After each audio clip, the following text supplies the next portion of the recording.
I mean, we should be going out, I think. All right, we're live. All right, we're live. Hey guys, welcome to Generation Orange, the Houston Soccer Internet Show and podcast.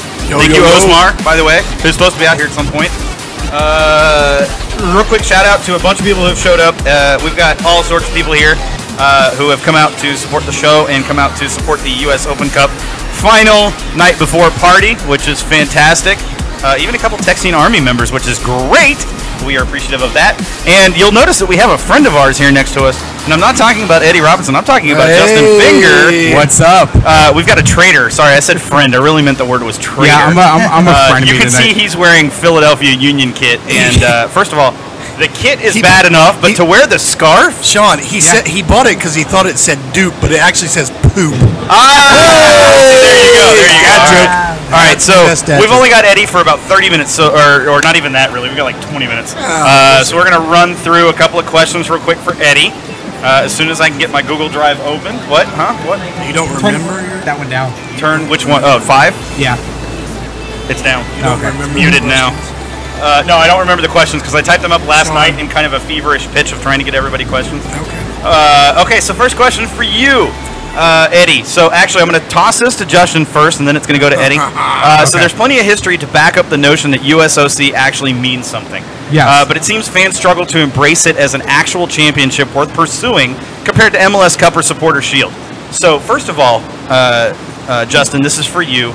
Why is it important? And then second of all, Eddie, why do you think fans are not necessarily, the casual fan doesn't embrace U.S. Open Cup as much as MLS Cup or Supporter Shield?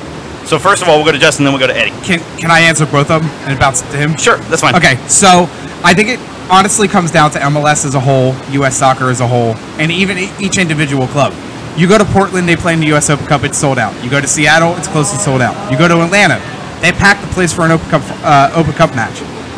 I think it all comes down to marketing per team and U.S. Soccer. They don't do a well enough job marketing this. We just found out earlier this week that it was going to be on ESPN2. And I don't know, as a casual fan, I don't get why people don't embrace it. This tournament has been going on for 105 years. Right? 105 years. That's on par with the other domestic cups around the globe. So why we don't support it is beyond me. My turn? Yeah, it's your turn. Yeah, it's your turn, Eddie. All right. So the reason I don't think it's supported, especially in Houston, is because it's an extra ticket. They're extra tickets. It's not included in the season ticket holder package. So when you look at the cost of going to a game, one ticket, just one ticket, not your 4 family members, not you and your wife, not concessions, not water, not drinks, not food. It's an extra $400, $500, $600 for the year. I'd love to see it included in the season ticket holder package because you want people there in the stands.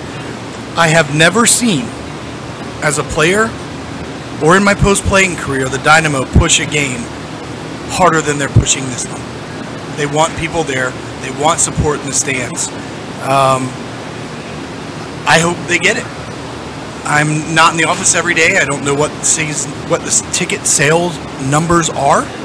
But I think the Dynamo players, Wilmer Cabrera is finally the first coach in Houston Dynamo history, and this is not a knock on Dominic Kinnear, Owen Coyle, Wade Barrett, but he's the first coach that for every game he's putting out his best 11 because he wants to get by. Now, a lot of people might say, well, he's not making the playoffs, so he needs something to justify his season. I don't know if I don't think that's why Wilmer's doing it. I think he wants to win a trophy. This is something the Dynamo have never won. All right? I mean, this is a organization with a very proud, very decorated history, but we have never won the U.S. Open Cup. So, should fans support it? Yes, 100%. Is it difficult for them to, on top of season tickets, to buy a ticket to every single round of the Open Cup? I mean, the Dynamo were fortunate. They held so many at home this year. So I hope they show up. I expect them to show up. I think tomorrow night's going to be a good night. Go ahead, Justin. as a player, I mean, MLS was still kind of young, and I'm not calling you old. Oh, I'm old. Don't worry But about it. It's cool. as a player, was it just another game when you played, or did it mean something to you? Every time I stepped on the field, I mean, I guess you could ask the guys that I played with, the coach that I played under. Fortunately for me, there weren't many coaches that I played under. When I stepped across the line, something changed in my mind. I didn't care if it was preseason and we were playing the Dynamo Academy under 18s. I didn't care if we were playing San Jacinto College in preseason. I didn't care if we were playing, it didn't make a difference if we were playing LA Galaxy, if we were playing Seattle Sounders, if we were playing FC Dallas, if we were in the playoffs. My attitude toward every single game was the exact same. That was me, though. And I can't say that for every player out there, especially today with the media coverage, with this huge spike in salaries that weren't there in my day. Youth development in this country, when you look at it, I mean, I could sit here and talk to you for hours about youth development and how it negatively affects current American professional soccer players. We don't have time for that. But for me, it was a game. It was a competitive match. And when I stepped on the field, it meant something. I wanted to win. All right, so next question for this is for you, Eddie. All right. So, with your involvement with the Dash, do you want to see a women's soccer version of the U.S. Open Cup? God, wouldn't that be awesome? Because I'm telling you right now, look at the Houston Aces. Yeah. If anybody that follows women's soccer doesn't know what the Houston Aces did and won a national championship, right? That's supposed to be a second division team. I've watched them play. We've had their players in our training sessions as practice players. They can challenge some NWSL teams. I would love to see that. I think that's a fantastic idea. But again, it comes down to the backing of U.S. soccer. That leads me to a question. Do you think that the empty seats that you see across the league when it comes to the Open Cup, do you think that kind of totally points to U.S. soccer at that point? I mean, they run the tournament, but the marketing side of it, the promotion side of it is very weak. Well, not totally. I'd probably say 75 to 80%. Because again, with the cash coffers that they have, and how much do you really see on social media of U.S. Soccer Federation promoting the U.S. Open Cup final? I don't recall, and maybe it's out there, but I don't recall, and I'm very active on Twitter. I'm on there every day for a few hours looking through. I don't post a lot. That's changed since I became the assistant coach for the Dash. I have to be a little bit more careful about what I do, but you have to follow until ethics today, now. until today, I really haven't seen anything from U.S. Soccer promoting it. It's been strictly 100% the Houston Dynamo and the Philadelphia Union promoting this game. I mean, not even Major League Soccer. Yeah. I would think is promoting it, is pushing it hard. Especially with U.S. soccer, it's a way to self-promote. It's marketing. It's free marketing for you. And when you look at, okay, it's $300,000 to the team, to the players they get, right? It's a trophy. Used to be 100. Right, yeah. It's a trophy, but it's also an automatic qualification into the CONCACAF Champions League. I can tell you right now, some of the most fun I've ever had at any age, at any level of soccer, was playing away games in the CONCACAF Champions League, in El Salvador, in Costa Rica, in Honduras, in Panama, Mexico City, Pachuca. I mean, the Pumas game that we played that was 4-4. The game away when we had beaten Pachuca 2-0 at home. Was that Champions League? Was that Superliga? Might have been Superliga. But we show up, and Pachuca has said, first come, first serve. We are not charging for tickets tonight. We walk out on the pitch, and it's full, and it's quiet, and every single person in the first 5 rows is screaming obscenities at us. Things you would hear from people that wanted to murder you and your family. I mean, it was insane. Right? I remember getting off the bus, or waiting to get off the bus, and I think it was Olympia in Honduras, and we pull up to the stadium. This is the only, and it was either Olympia, or it was either in El Salvador, in San Salvador. I cannot remember which game it was, but we pull up to the stadium in our bus, and this is the only game we ever took private security. We stand up like we always do to get off. The private security guard says, nope, wait a minute. There is an iron cage door that's about half the size of a normal door that you would have on the front door of your house, or your apartment, your condo, wherever. it swings open, and out comes about 30 police officers in riot gear with riot shields. And we're seriously like, what the bleep is happening? They form a tunnel with their riot shields from our bus door to the iron gate door. As soon as we start walking off, you start hearing change, pennies, nickels, batteries, bags of urine and feces start hitting the tops of these riot shields. And you should have seen some of the young guys look on their face. Like, some of us had been used to it, right? We've been used to it. We've been told, don't leave the hotel. You might get shot. Police run the other direction with guns go off. Right? Panama City, Mexico City, certain places that we were at. And it's just the passion and the hatred that they have for us. Like, I wasn't mad at it. I was envious, and I wish that someday, I hope that someday, the fans of MLS teams feel that strongly about the clubs that they support. That when clubs from Mexico, clubs from Panama, clubs from Honduras, Costa Rica come here, they receive the same treatment. I mean, listen, I don't want them injured, I don't want anything, but I want the passion to be shown, and it's just not there yet. And I believe that that's because the sport is so young in our country that it takes generations. Literally, you want to love the same sports team that your grandfather did, that your great grandfather did, that your uncle did, that your dad did. You want to wear the jersey.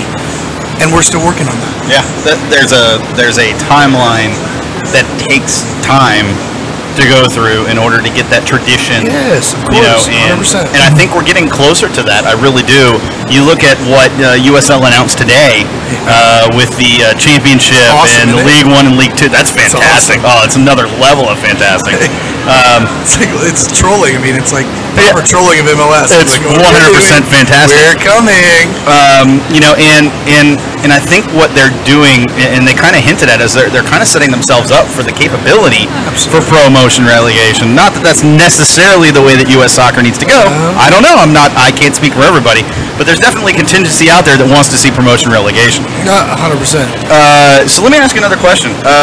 Do it. As a former professional soccer player, did domestic tournaments ever hold any value to you, or did you tend to see them as consolation prizes for those teams struggling in league play? And as someone who competed in multiple MLS Cups, that question I think is really super pertinent to you. And you can answer that honestly, even if you don't want to. I mean, did we have any other ones outside of Open Cup domestic tournaments? Not really, no. No, there was It would have just really. been, Superliga at that time? Yeah, I mean, there was Superliga, but that's not really a domestic. It's an international tournament. It's funny because the big thing was, and I remember the first year of it, we had this big press conference at a restaurant. It's like the winning team gets $1 million. Well, no, players on that team, I think, only got $300,000. The rest went to the league and the owner. Exactly. But it was a cool format. You know, I think that someday that will be revisited. Oh, of course. But for so long, the success of a player, as a coach, as a general manager, and as an owner was based strictly off of the Supporter Shield and MLS Cups. Did you make the playoffs?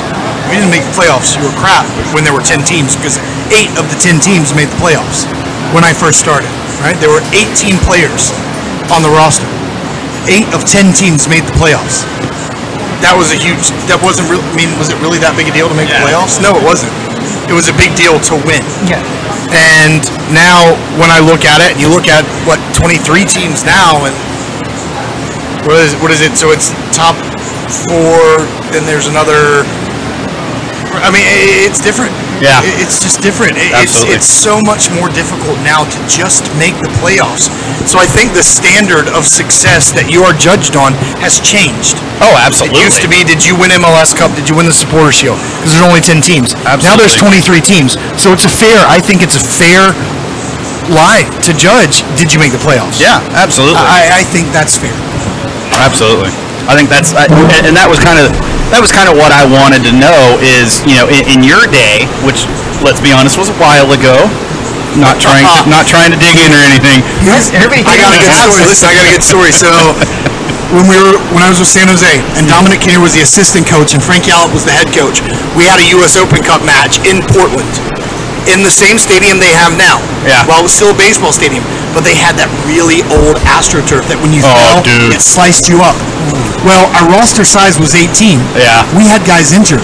Dominic Kinnear started and played the first 60 minutes, I believe, of that game at, I think, left back for the San Jose Earthquakes. I played beside him. That's I'm like, incredible. oh my God. That's incredible. You know, God, was it 04 maybe? I'm pretty sure I remember Danny Califf being beside me, and Dominic was playing the left back. It would have been either been 04 or 03. How old would have Dominic been then? He was still 40-something. He retired. I think he was considering playing one more year, but Frank Yallop said, "Hey, I want you to come be my assistant." Yeah. I think that's when Dom called it quit, and that was 01. Yeah. And he trained with us. Dominic trained with us all the time. He was always in possession. He was always in as an extra player. Because again, like I said, we only had 18 on the roster. Absolutely. And two of those were goalkeepers. Did he still have the mullet? No, actually, no. He shaved that. Yes, no, I give him crap about it all the time.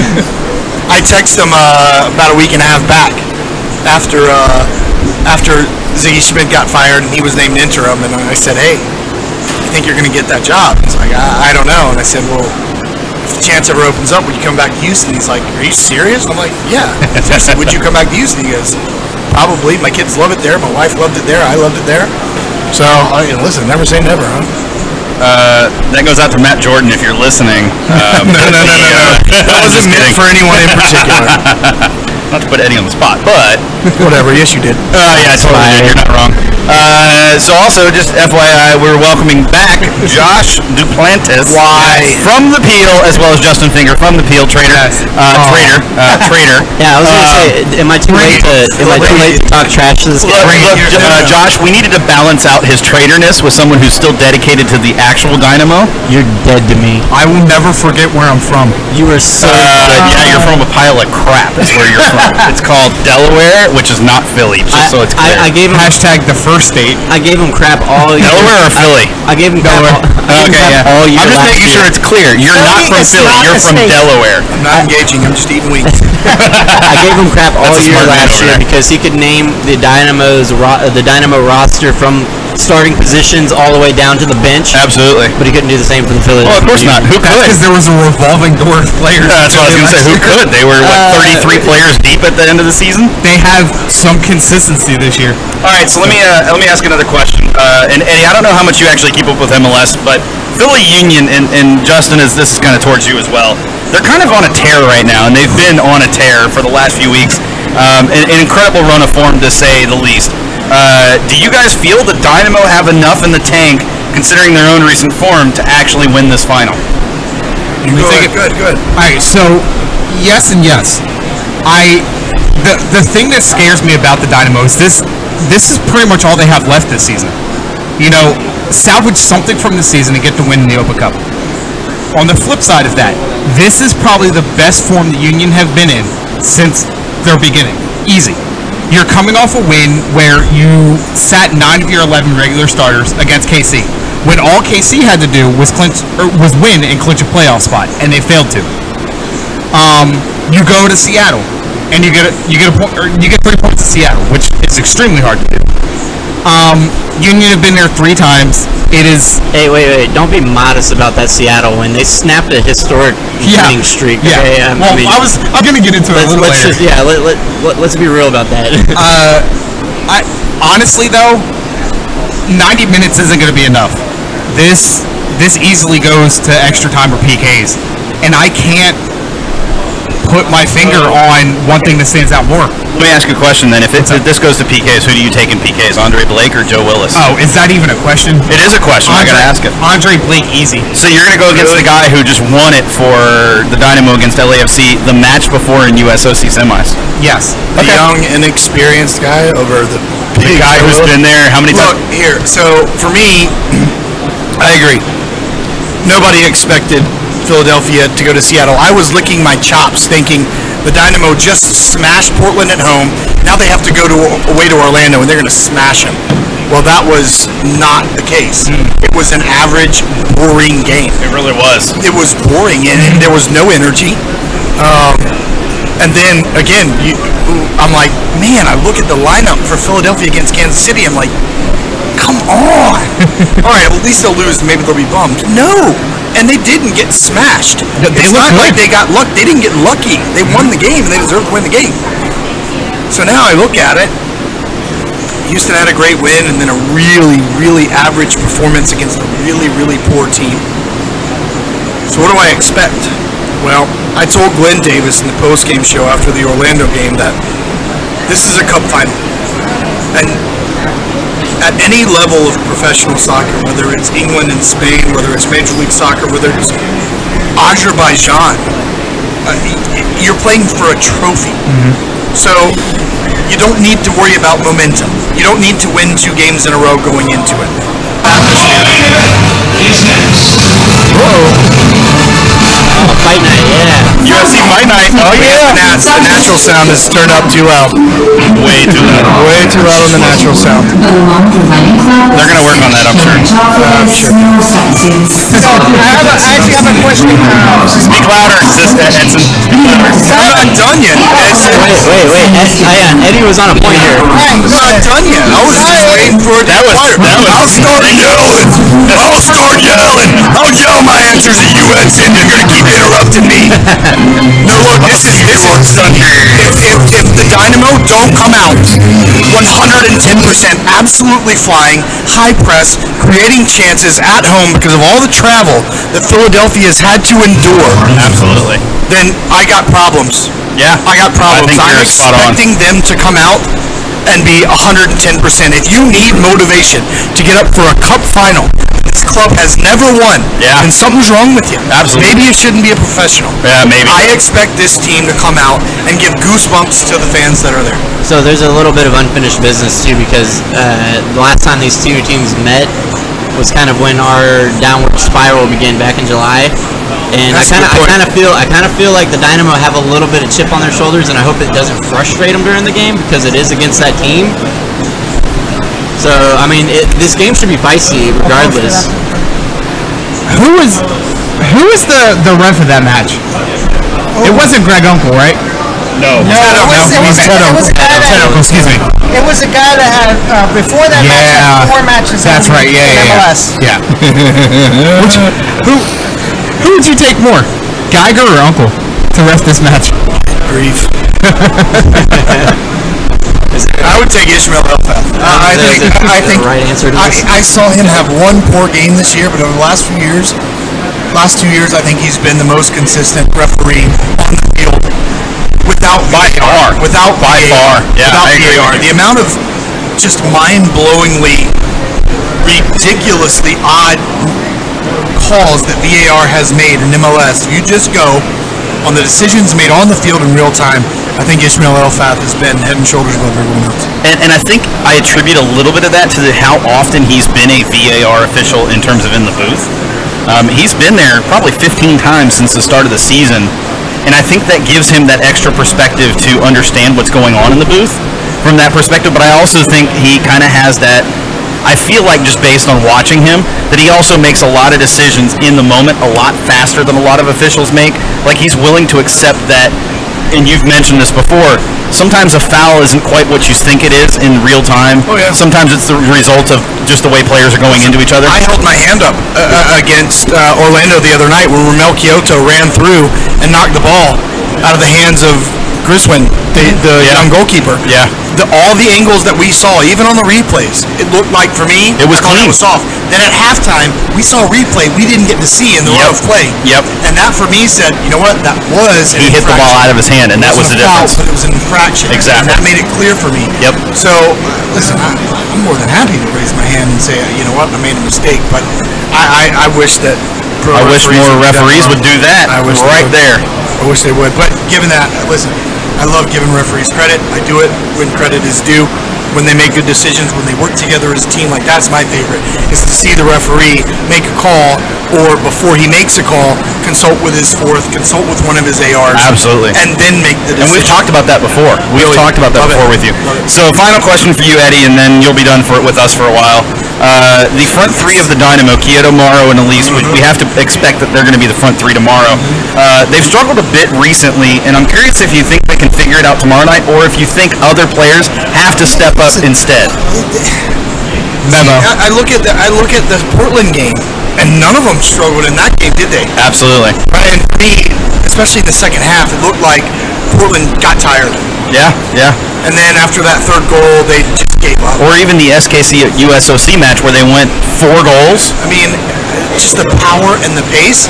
But for me, and the thing that I said during the broadcast against Orlando was there was no urgency. Yeah. I didn't see the urgency. Absolutely. Get the ball in bounds. Get the ball to the feet of the guys that do the business. That They were just going through the motions, if you will. It was methodical. Yeah. So hopefully that even though Wilmer said that they're not thinking or considering about the Open Cup final, they're just focused on Orlando. Hopefully these guys actually had it in the back of their mind, and that's why they were so lethargic, and that what we see comes out is like it was against Portland, like it was against Atlanta at the beginning of the season. Just absolutely ruthless, because that makes all the guys in the midfield look that much better. That makes all the defenders look like that much better, because your best defense is a good offense. So when your attackers always have the ball and when they're constantly torching the defenders, your defenders don't have to do anything. Their heart rate stays down. Their mental focus is sharp. So, listen, I'm expecting. That's what I'm expecting. I hope we see that. If we don't see that, then, man, there's going to be a lot of questions asked on Thursday morning. Yeah, definitely. Final question that we didn't plan on asking, but I have to ask it now, and it's more just a joking question, but it's real. When are you taking over as Dash head coach? No, dude. No. There's going to be a vacancy. Listen. No, there's not going to be. There is a vacancy.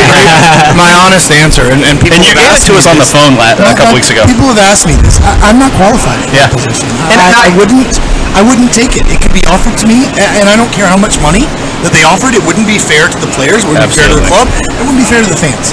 Absolutely. Give me 4 years as an assistant coach. Let me learn the ins and outs of the league, because I spent yesterday with Brian Ching and another person that's part of our front office staff, learning about league rules, learning about salary stuff that I didn't know. That's totally different from MLS. Oh man, it's so different. So those are things that I need to learn before I even think about.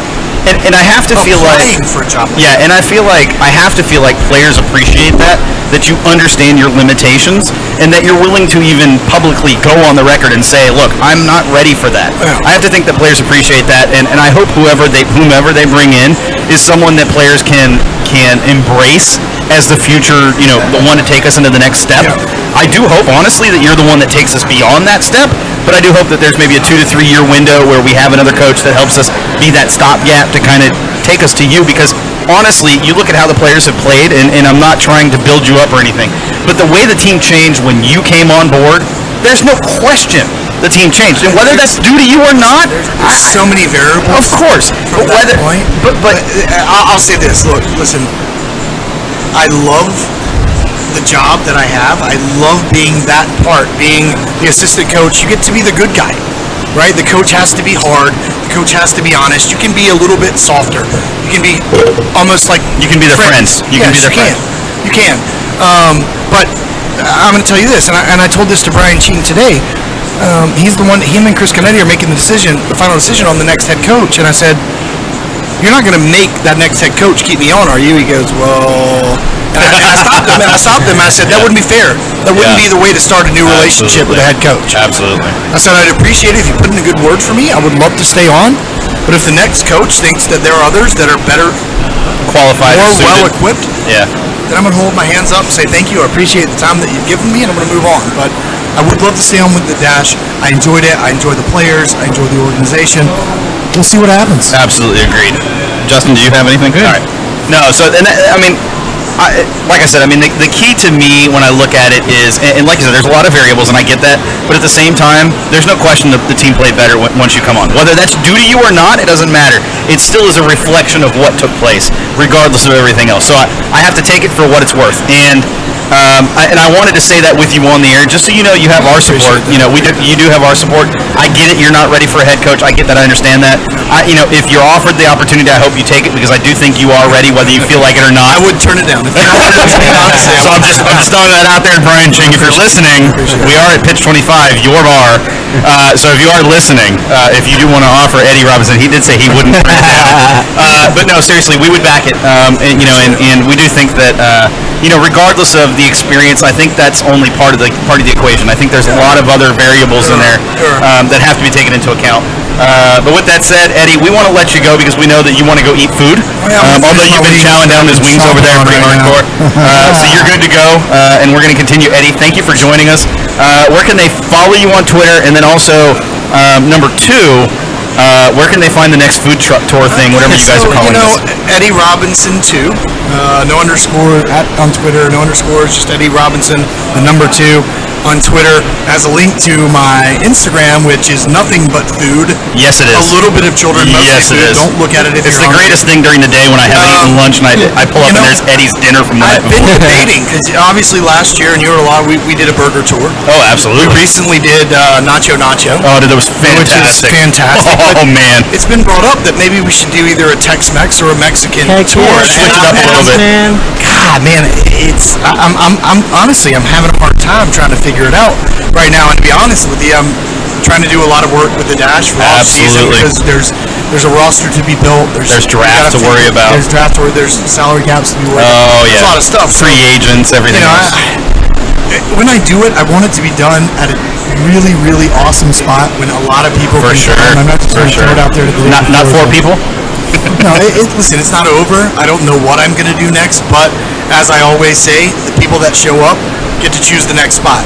Absolutely. So, check it out on Twitter. It will be up there eventually at some point. I will say it is absolutely worth it. Listen, I'm going to talk to you about things that you wouldn't hear on the radio. You would never hear me say in media. Off the record stuff. Off the record stuff. I like to tell stories about my days playing with the Dynamo, my days in the Dynamo front office, my days with the Dash. And the food is always great. If you decide to do a Mexican tour, they just opened up a new Brenda's over near my area, and it is absolutely the bomb. There you go. Now we have a vote for the next one. I think I might be waiting for Ronnie Killen to open his Tex-Mex. Yes, I saw that on Twitter, and I was like, or on Facebook, I was like, oh yes. So that is the one place I've been dying to go to. Where? Killen's Barbecue? Yeah, since I've moved here, have you 6 been, years ago? So you haven't been to Killen's Barbecue? Have you ever been to Killen Burger? No. Have you ever been to Killen's? He's not been to any of the Killens. Hold on, because I've heard. He's a Philly trader. What do you expect? No. I've heard from numerous people, including my own family, that the lines are like wrapped around the building. No, they're not. This is before he stayed open all day. Yeah. All day. Now they actually have a new dinner menu. Yes. You can make reservations for. Yes. You can get all the barbecue. No excuse. You get all the barbecue that's offered during the day. Yeah. But then they have chicken fried steak. They have tamales. They have enchiladas like brisket. Oh my goodness! For Thanksgiving last year, I kid you not, I got 3 dozen of their limited edition brisket tamales, and that's what I served my family the night before Thanksgiving. For sure. They were unreal. Amazing. No, his food is just second to none. Y'all ever want to do a podcast strictly about food, invite me on, because y'all won't get a word. I'm going to hold you up on that, by the way. Okay. That'll be the next burger tour thing. We'll just start doing a podcast around it. All right. That's Eddie out. All right, Eddie. Thank you, sir. We appreciate it. So actually, real quick, as Eddie leaves, we're actually going to bring Jen Cooper on. Jen, it's your turn. You're on. Because she's kind of time limited, and I want to go ahead and get her on while I can. We were hoping to have Paul Holliker on, but I don't see him out there anywhere. So he will be a later guest than I was anticipating, but that's okay. Jen, you get Eddie's spot. Eddie's spot down there. She's got trivia questions. Oh, perfect. So we are doing, and I know that the audio is not being piped through right now. Pitch 25, they're working on it, and we're working on it. But in the interim, we're going to do some trivia questions, and I will yell these out loud so people here in attendance can hear these. But in the interim, we wanted to get Jen on because we've got some questions for her related to women's soccer, and we thought it would be a great follow-up to having Eddie on as assistant to the Dash. We thought having Jen on just made total sense. First hour is Woso hour, of course. It has to be, right? We have to lead off with Woso hour. Of course. So first of all, I want to know your opinion on the final. North Carolina took it to Portland, man. Oh my God! Well, first beautiful. I have to say, congratulations, Eddie Robinson. Yeah, But no, but first I have to say congratulations to Eddie Robinson on his first year of being a real man by coaching. Yes. It's about time. It's about time. That final was crazy. Absolutely. A group of us in Portland, all WOSO media, we met up Friday night, took predictions, wrote them down. One of the guys posted a picture on Twitter, of course, with our names marked out. Nobody had a goal differential that large. Everybody You was wouldn't in a final. Not at all. 3-0? Come on. 1-1, 2-1, Yeah. 3-2. Nobody had a shutout. Nobody even had a 1-0 game. I was thinking it could go to PKs. It was going to be so tight. Not at all. I mean, North Carolina just took it to them. So mad I haven't watched it yet. They were firing. Get out, traitor. No, it's on my list. It's still worth watching. It is. It is an incredible game.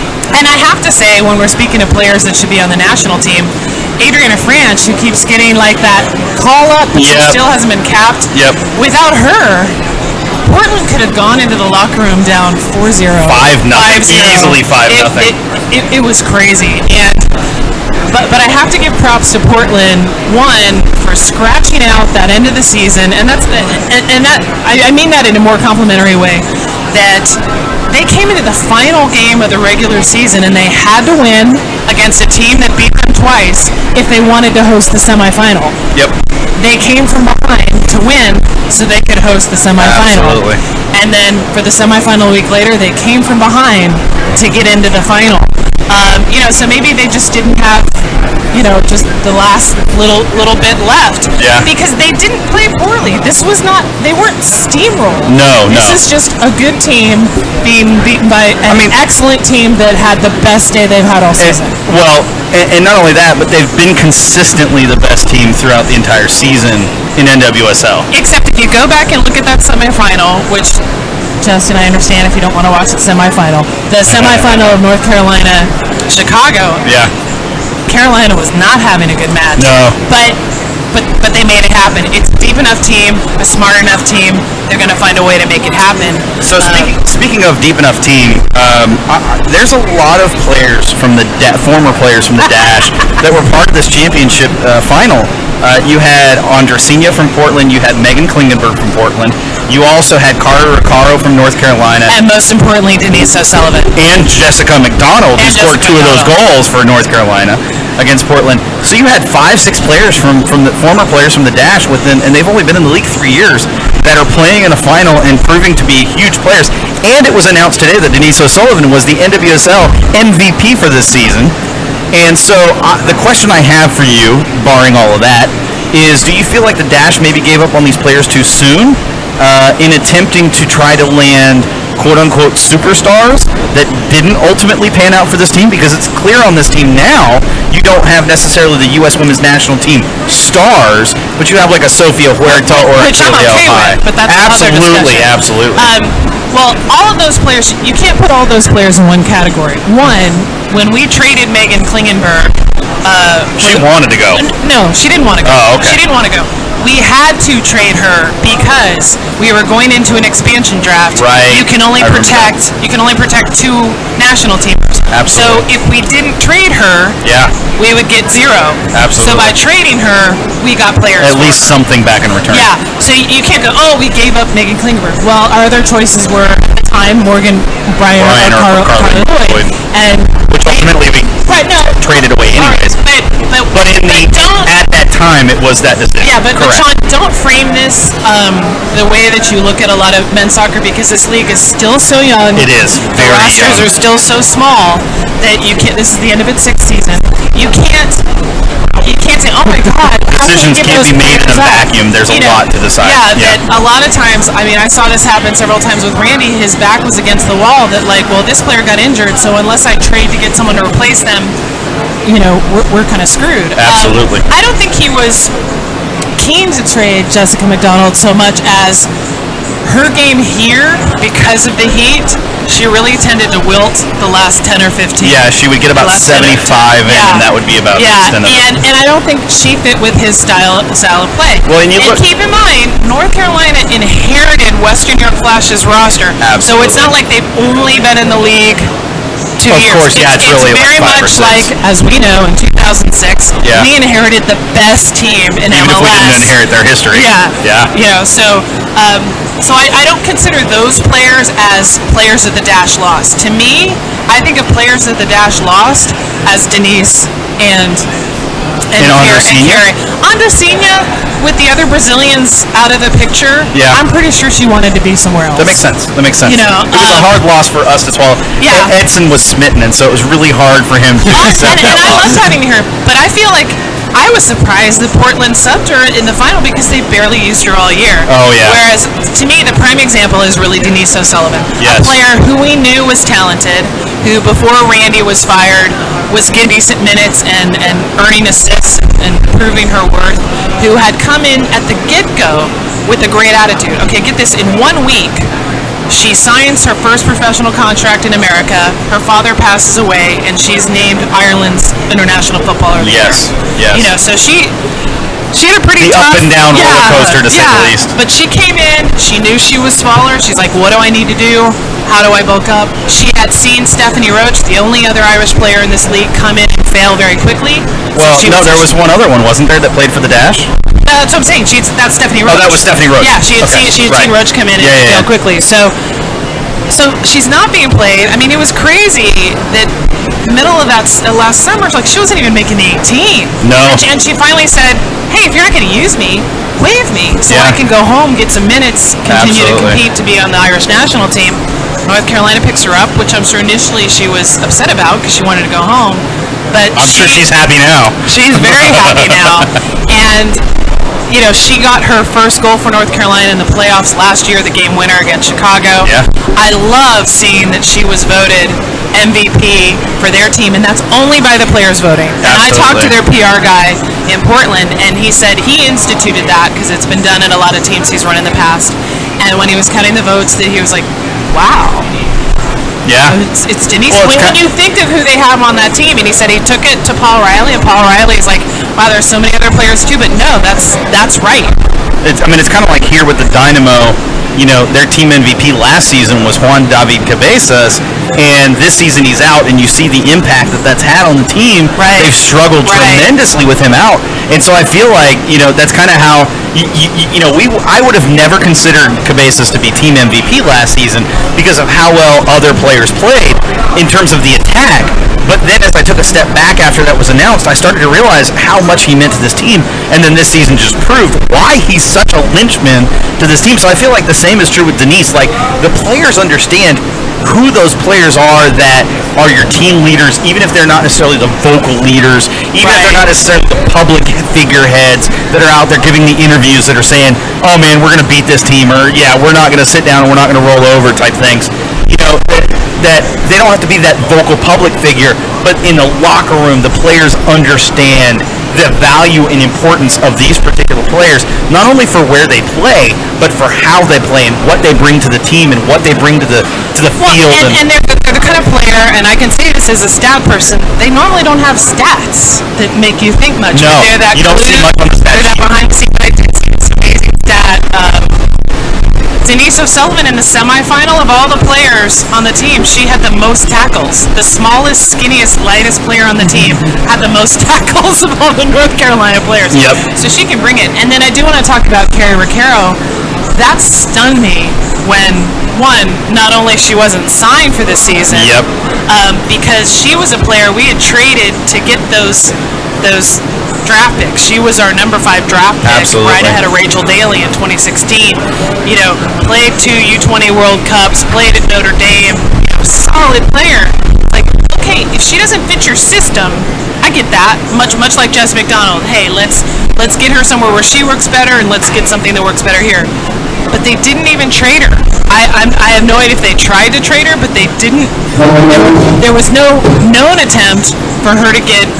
For Dash to get public value, you know, trade value for what she was. So again, she wasn't a big player with Carolina this season. Hey, Sean.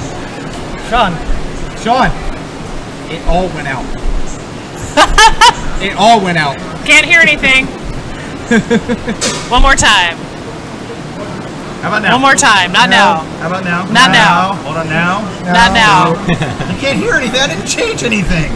You hit wait. you hit a switch. There you go. Thank you, Sorry, Sean. my bad. All right, one more time. One more time. Where Caro didn't see a lot.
MLS or USL. What I really like about Carolina is partnering with a men's team that isn't MLS. Like they're both.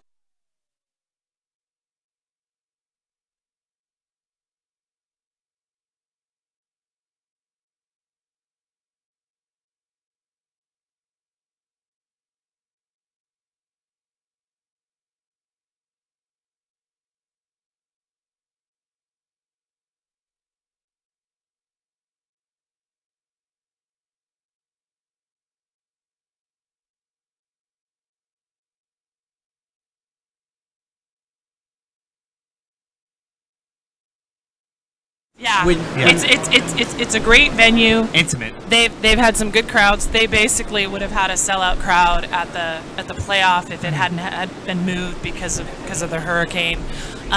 We saw a lot of great things from Utah this year. I mean, having 19,000 at their opening game and basically averaging 9,000 for their first season. So there's a lot of potential. But as you know, we more than a local team here right now. Yeah. And keep in mind, just like MLS, sometimes contraction is necessary to growth. So, okay, 6 years, at the end of the sixth season of MLS, what happened? Do you guys remember? Were you born yet? What was that? Tampa Rowdies, not Rowdies, Mutiny, gone. I know. And Miami Fusion. And Miami Fusion, yeah. MLS cut 2 teams. Why? For the financial health of the whole league. Yes. They couldn't keep holding those teams up. Yeah. That's how I looked at Boston Breakers being cut this past January. I have no idea what we're going to see this offseason. I don't want to make any predictions about that, but I just know. Does it make it scary? Does it? Is it encouraging?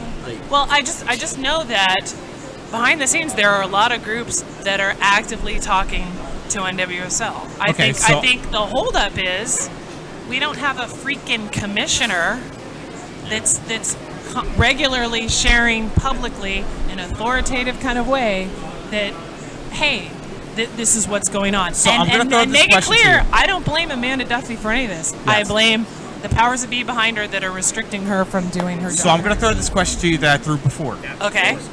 Do you still think at this point Philadelphia will not get a women's team? I still think at this point Philadelphia will not get a women's team. And that speaks to the problems in Philadelphia and not to NWSL. And you and I have talked about this before. It is such a shame because you have so much history. You've got Carly my Lloyd, God. who grew up 15 minutes from Philly. Talent Energy would sell out. Yeah, every time. Well, you don't even have to sell out. Just 10,000 a week is fine. You know, like. And every time I do trivia, and I did a lot during the NWSL semifinals and finals. She's an Eagles half my winners have a Pennsylvania address, and I'm like, when are we getting women's pro soccer? It just sucks because of the history there with, and with the women's championships that have been won there. That's kind of the same for St. Louis. People keep saying St. Louis. You got Becky Sauerbrunn from St. Louis. I'm like, look, we've seen what St. Louis has gone through, both with the women and the men. They've had investors come through, completely screw it up. Like, you're going to be a little gun shy about, let's put a team there. Do you think St. Louis is one of those cities where there'll always be a second division city when it comes to like USL? Some things never change. We were having a great conversation. You got to power it down.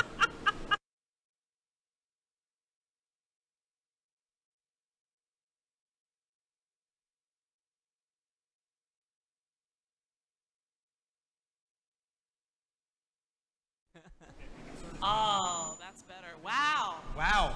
Hey, we're in stereo. Okay, so I think now my sound is gone. yes. There we go. There we go. Do you think that eventually there may be a team in Philly? Let's say 10 years from Okay, now. we gotta get off your little. No, I love your love for the city brotherly love. That. It's because of the history that Philly has, and even just women's soccer. I'm not even talking about men's soccer. My only concern right now is any potential investor, wherever they want to be, let's make that work. Yeah. It's less about where should we put teams, because the league doesn't sit there in a room and go, where should we put teams? They're like, no, who's willing to fund a team, who has the resources, who has a venue, who has the sponsored partnerships. It's not this place deserves a team or there should be a team here. Much like, one of the reasons we got Houston, again, was the MLS thought that San Jose should have a team.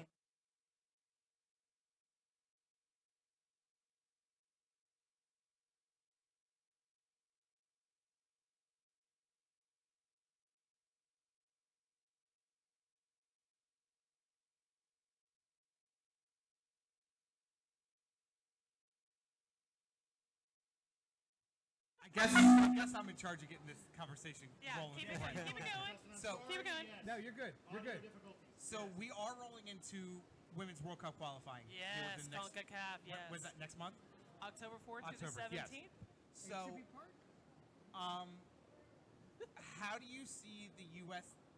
women's national team performing going forward? Because I honestly feel, yes, they are still ranked #1, but there are other teams that are very quickly catching up to them nationally. Australia. Okay. One, Justin, you're never allowed to say catching up in women's soccer. That's a phrase that that's about 15 years old, so you can stop saying it. And two, Australia is not in CONCACAF. No, I'm sorry, not CONCACAF. I mean international. Okay. Yeah, totally. Well, when we're talking about CONCACAF qualifying.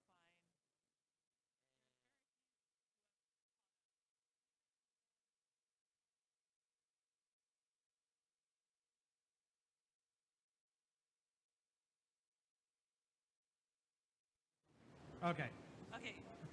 Canada, When you're talking CONCACAF, Canada has always been a competitor. Yes. They can hold it to us. It's been a long time since they've beaten us, but they can take it to us. Mexico, every now and then, has a good game.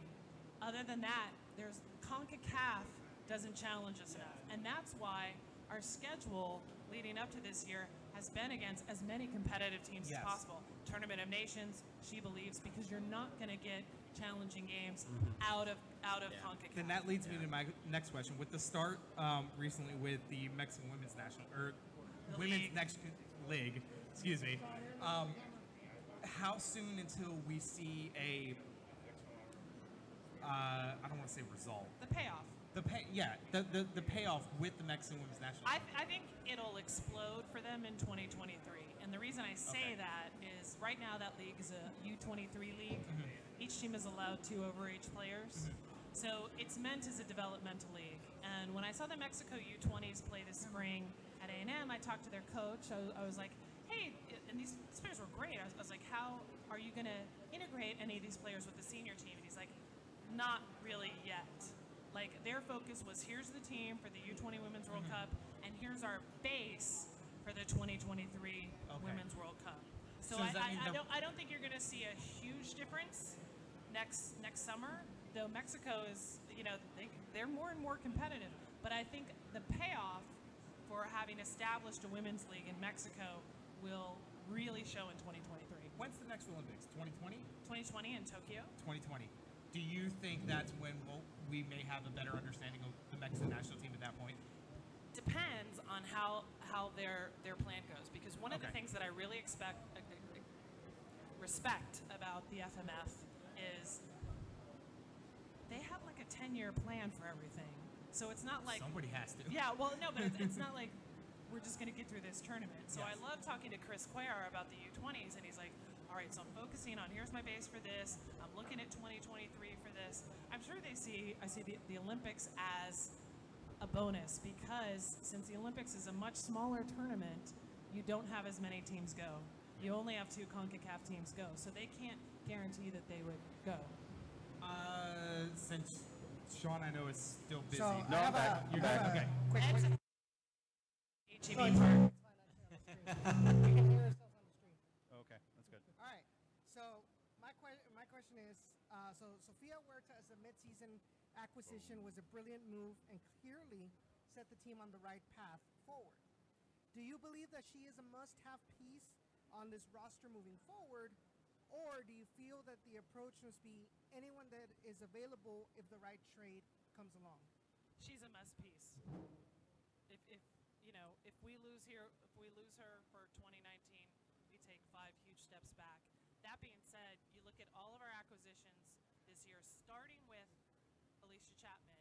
When we traded to get her back in early May, great acquisition. Someone we already knew, someone who knew us, someone who plays like a bat out of hell on that outside back. We needed her.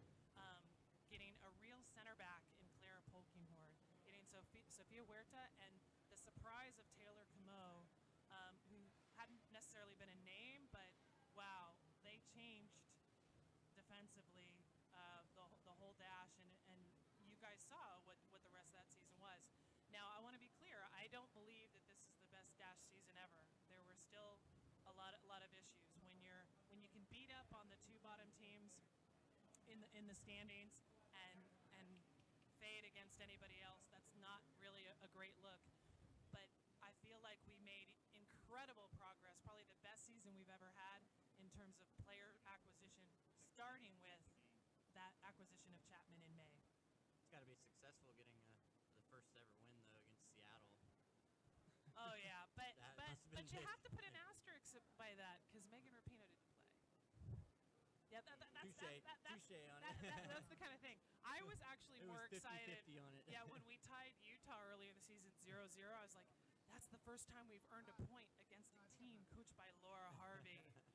But there were a lot of great milestones. This Only season. losing by 1 goal against North Carolina here earlier this year, correct? No, Wait, 2-0 was it 2-0? loss, but 1-1 tie. We 1-1 earned a tie, point. okay. Yeah, again against their B team, but we'll take it. See, I didn't know they fielded a B team on that one. Well, it's because all the national teamers had already gone for the FIFA break. But like I said, Thankfully. so many milestones achieved this season. I think it's more about that than saying, "Oh, that was the best season ever." It's like, Oh, yeah. no, Take it for what it's worth. I would say it's the biggest growth season. Exactly. ever. It's a growth season that needed to take place so that this team, and I said it earlier, can move forward, can progress forward.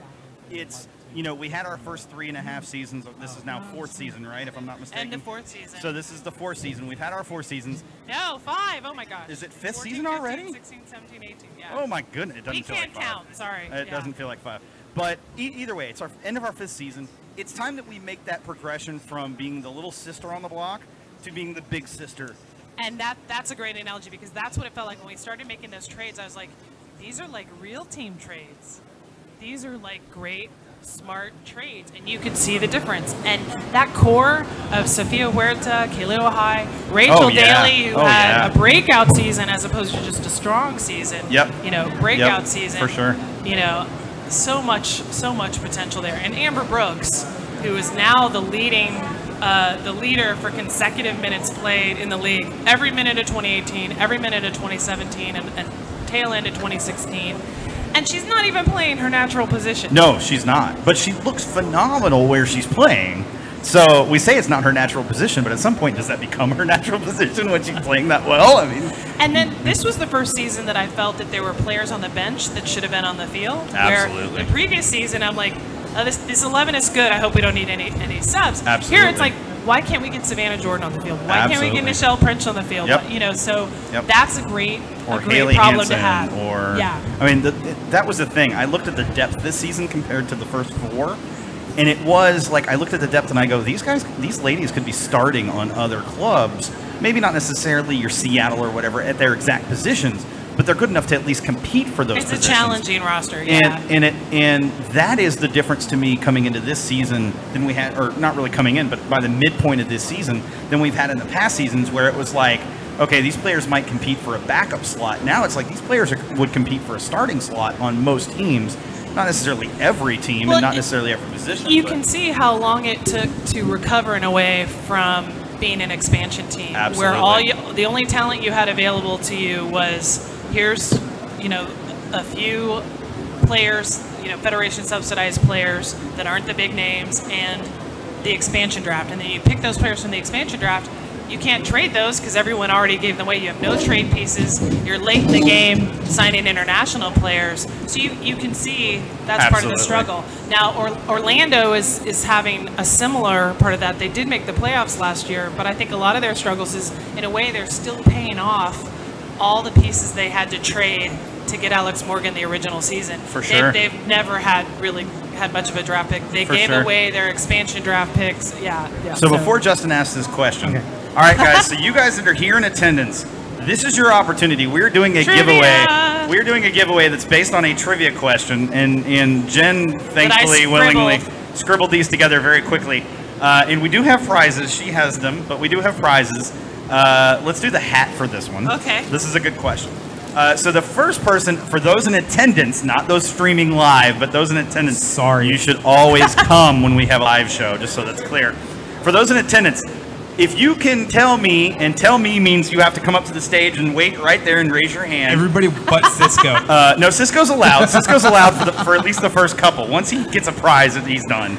The first Dynamo player to get a red card in U.S. Open Cup. That was not Eddie Robinson. Sorry, Eddie. It was not you, amazingly enough. But you had the most yellows, probably. You probably did have the most cards, not necessarily the most reds. So if anybody knows who the first Dynamo player to get a red card in U.S. Open Cup. Even if you want to guess. Even if you want to just make a guess, you come up to the stage right there, and we will accept your answer as a possible is already answer. on the phone. Cisco, I am expecting you to know this answer. You win a Brian Ching autographed. You win a Brian Ching autographed Dynamo cap. While we're waiting for an answer. Absolutely, yes. While we wait for an answer. So you guys can use the Google or the Wikipedia to look up the answer right now. It's okay. It's allowed. So, only because but I expect somebody to come up with this answer. She is my favorite Dash player, and I mean, she is married to. All right, get out. Texas I'm just player. kidding. Hold on. She's not married. Wait. Should be. Wait. Should be. Anyway, hold on. Oh boy. Unless Justin knows something we don't know. Yeah. I wish. I mean, JJ's first name is Justin, so Justin James and Justin Fink. I mean, I am nowhere near the stature or the amazingness of JJ Watt. Anyway. All right, ask your question. Do you see Kealia Ohai getting a call up, or even just a camp prior to these? She just had a camp. She just did. Another one. Another one. Do you see her making the final roster for the World Cup? Oh, that's How about a good that? question. No. No. I hate to say that. I'm not saying she doesn't deserve to. I'm just saying all signs point to, if I had my magic 8 ball, I'd be like, all signs point to no. That being said, she's in Jill Ellis's pool. Yes. You never know what happens the 6 months leading up to a World Cup. And we know there will be another big January camp. Yes.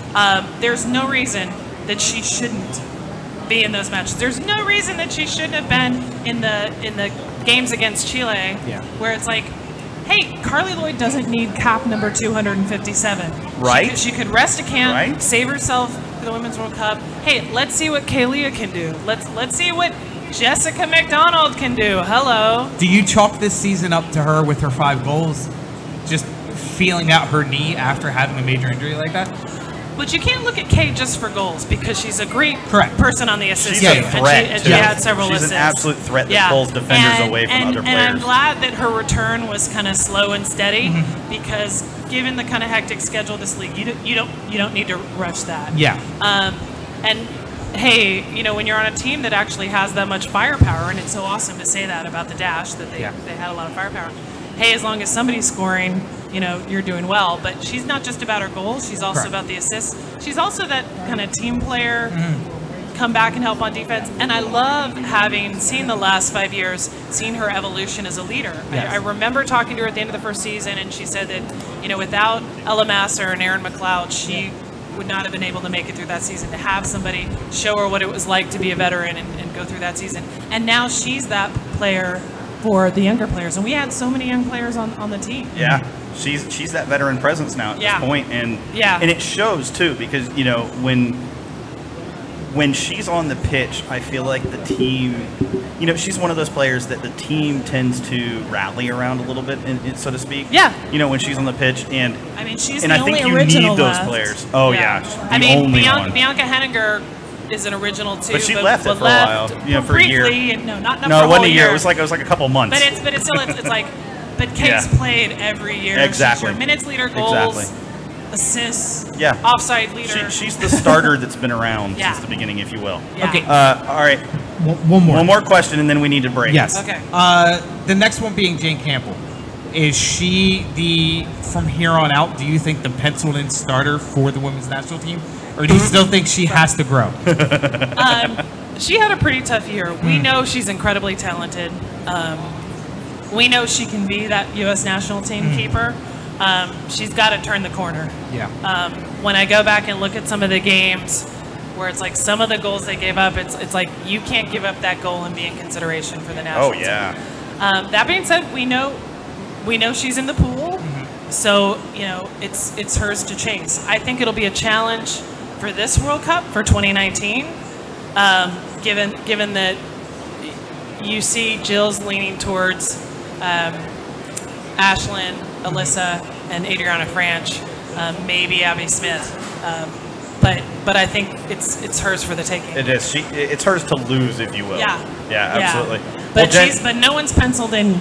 She's not penciled in. No, yeah. you have to keep it. You just don't earn it. I'm sorry. Going back to the trivia question real quick though, I hope you're not implying You're not allowed We're not to going answer. We're not going to get a red card tomorrow though. With that. No. That wasn't the attempt. All right. And let me just say, Sean, ask an easier question for the next one. Always start with the softball. Get them warmed up. You asked the hardest I'm one. going down your list. Oh, sorry. Here. Flip I don't to feel the that's other the hardest page. because I actually knew the answer to that one. Flip to the other side. Okay, I'll flip. All right, I'll I'm going to start leave with all the the easy prizes question. with Sean. Did anybody come up with an answer for that question? By the way, who got the first Can red card anybody for use the their Dynamo? smartphone? Cisco should have this by now. Cisco, I know you better than this. Come on. Everybody's like going back way. All right, in look, if history we don't on have an Facebook and answer, stuff. we're going to go to. All right, Jen, thank you for joining us. Where can they find you? They can find me at Keeper Notes on Twitter or Mixzone on Twitter with 2 X's, and that's my women's soccer podcast. Hey. We appreciate, by the way, Jen coming on the show. Thank you, Jen. And we appreciate all her insight into women's soccer, which is second to none. I think even Hal would feel the same way. And Broso, yeah, Broso's fair. Jen is going to leave us because she's going to go rest up because she's had a long day, I'm assuming. She's had a long summer. Every day. Yeah, well, yeah, that's fair. As evidenced by the shirt I'm wearing. Thank you, Jen. All right, so here's what we're going to do. Since nobody's answered that question, we're going to go to the next question. But before we do that, we're going to go to break. During the break, I'm going to ask the question to those who are here. Hopefully you can still hear us over the music that gets played. Please don't make it too loud. But for you that are streaming online, I'm also going to ask a question. And whoever can answer the question, I have a scarf for you online. So if you answer the question online first, you will get the scarf. Here in the Pitch 25, if you can answer this next question and be the first one to answer this question at the edge of the stage right here where the stairs are, you will get the Brian Ching signed autographed Dynamo cap. So just so you know, we got real legit merch on the line here. So when we're going to go to break. When we come back from break, we're going to have none other than the new Houston Dynamo Academy director of the Houston Dynamo Academy, Paul Holliker, is going to join us. Thank you, Paul, by the way. And we've got some questions for Paul, and I hope he's ready. So yeah, we're going to go to break. We'll be back from break in just a couple minutes. Those of you here in Pitch 25, by the way, we're live from Pitch 25. Thank you, Pitch 25. We are live from Pitch 25, and it is amazing. It is awesome. Come make sure you check out Pitch 25. You guys who have not checked it out, please. It is seriously second to none in Houston as far as bars go. Easily the best bar in Houston. And there's so much square footage. I mean, you don't feel like you're trampling over people. And there's a hole in the roof. And there's a hole. Yeah, we're outside, so we're at the outside stage, which means there is plenty of open air, which means especially as we get into the deeper fall months where, you know, it might get down to 80 degrees at night, you know, it'll actually be pretty comfortable out here and be a really nice setup. But yeah, seriously, we need to go to break. We've gone an hour and like a half without a break, and I need a break. So those of you that have tuned in online, thank you very much for tuning in online. We'll be back in just a few minutes. Those of you here in the live show, we're going to ask a question. Edson's going to type a question to you guys online. Make sure you answer it during the break. First one to answer it during the break wins the scarf prize. With that being said, we're going to break. Go to break, Edson. Sweet.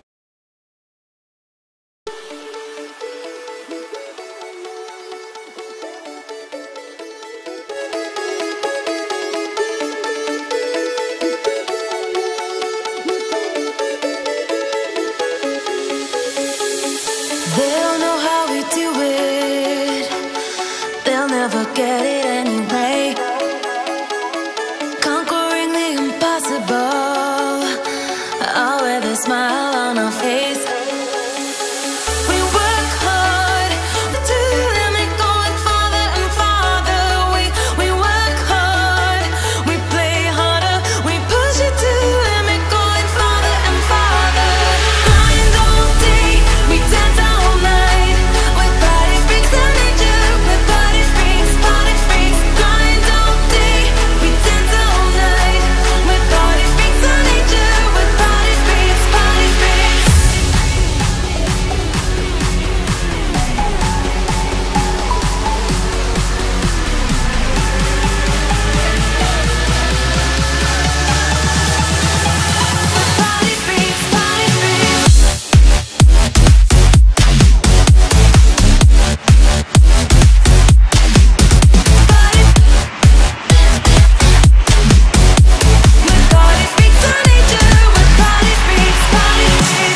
Found you in all of the madness. I heard your voice in the static. Your skin on my skin like a magnet. Nobody said it'd be easy.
Nobody said it'd be easy.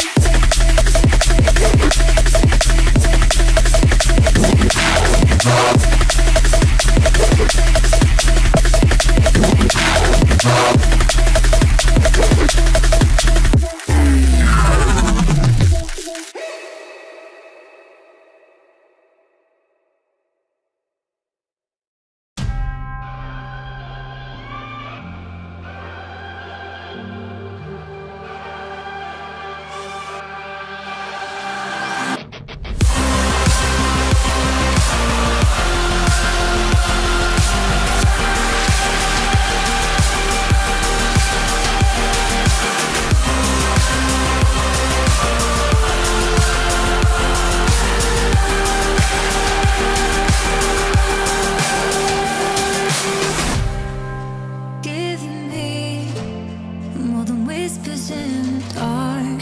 The last with loaded guns, nowhere to run. I won't take it. I'm not gonna safe. I'm not pain erased. I will make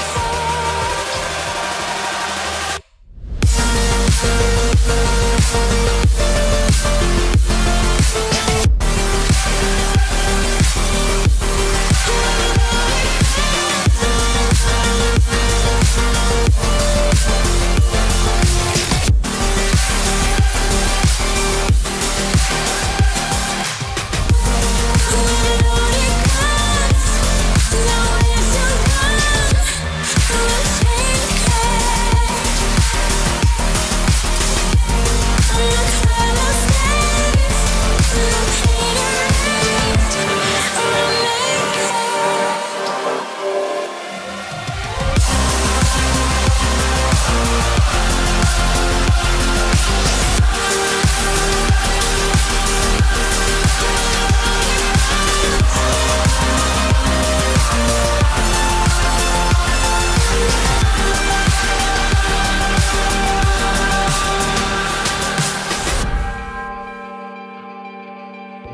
All right, and I did get an answer to the question. Oh, we didn't ask a question online, did we? What are you pointing at?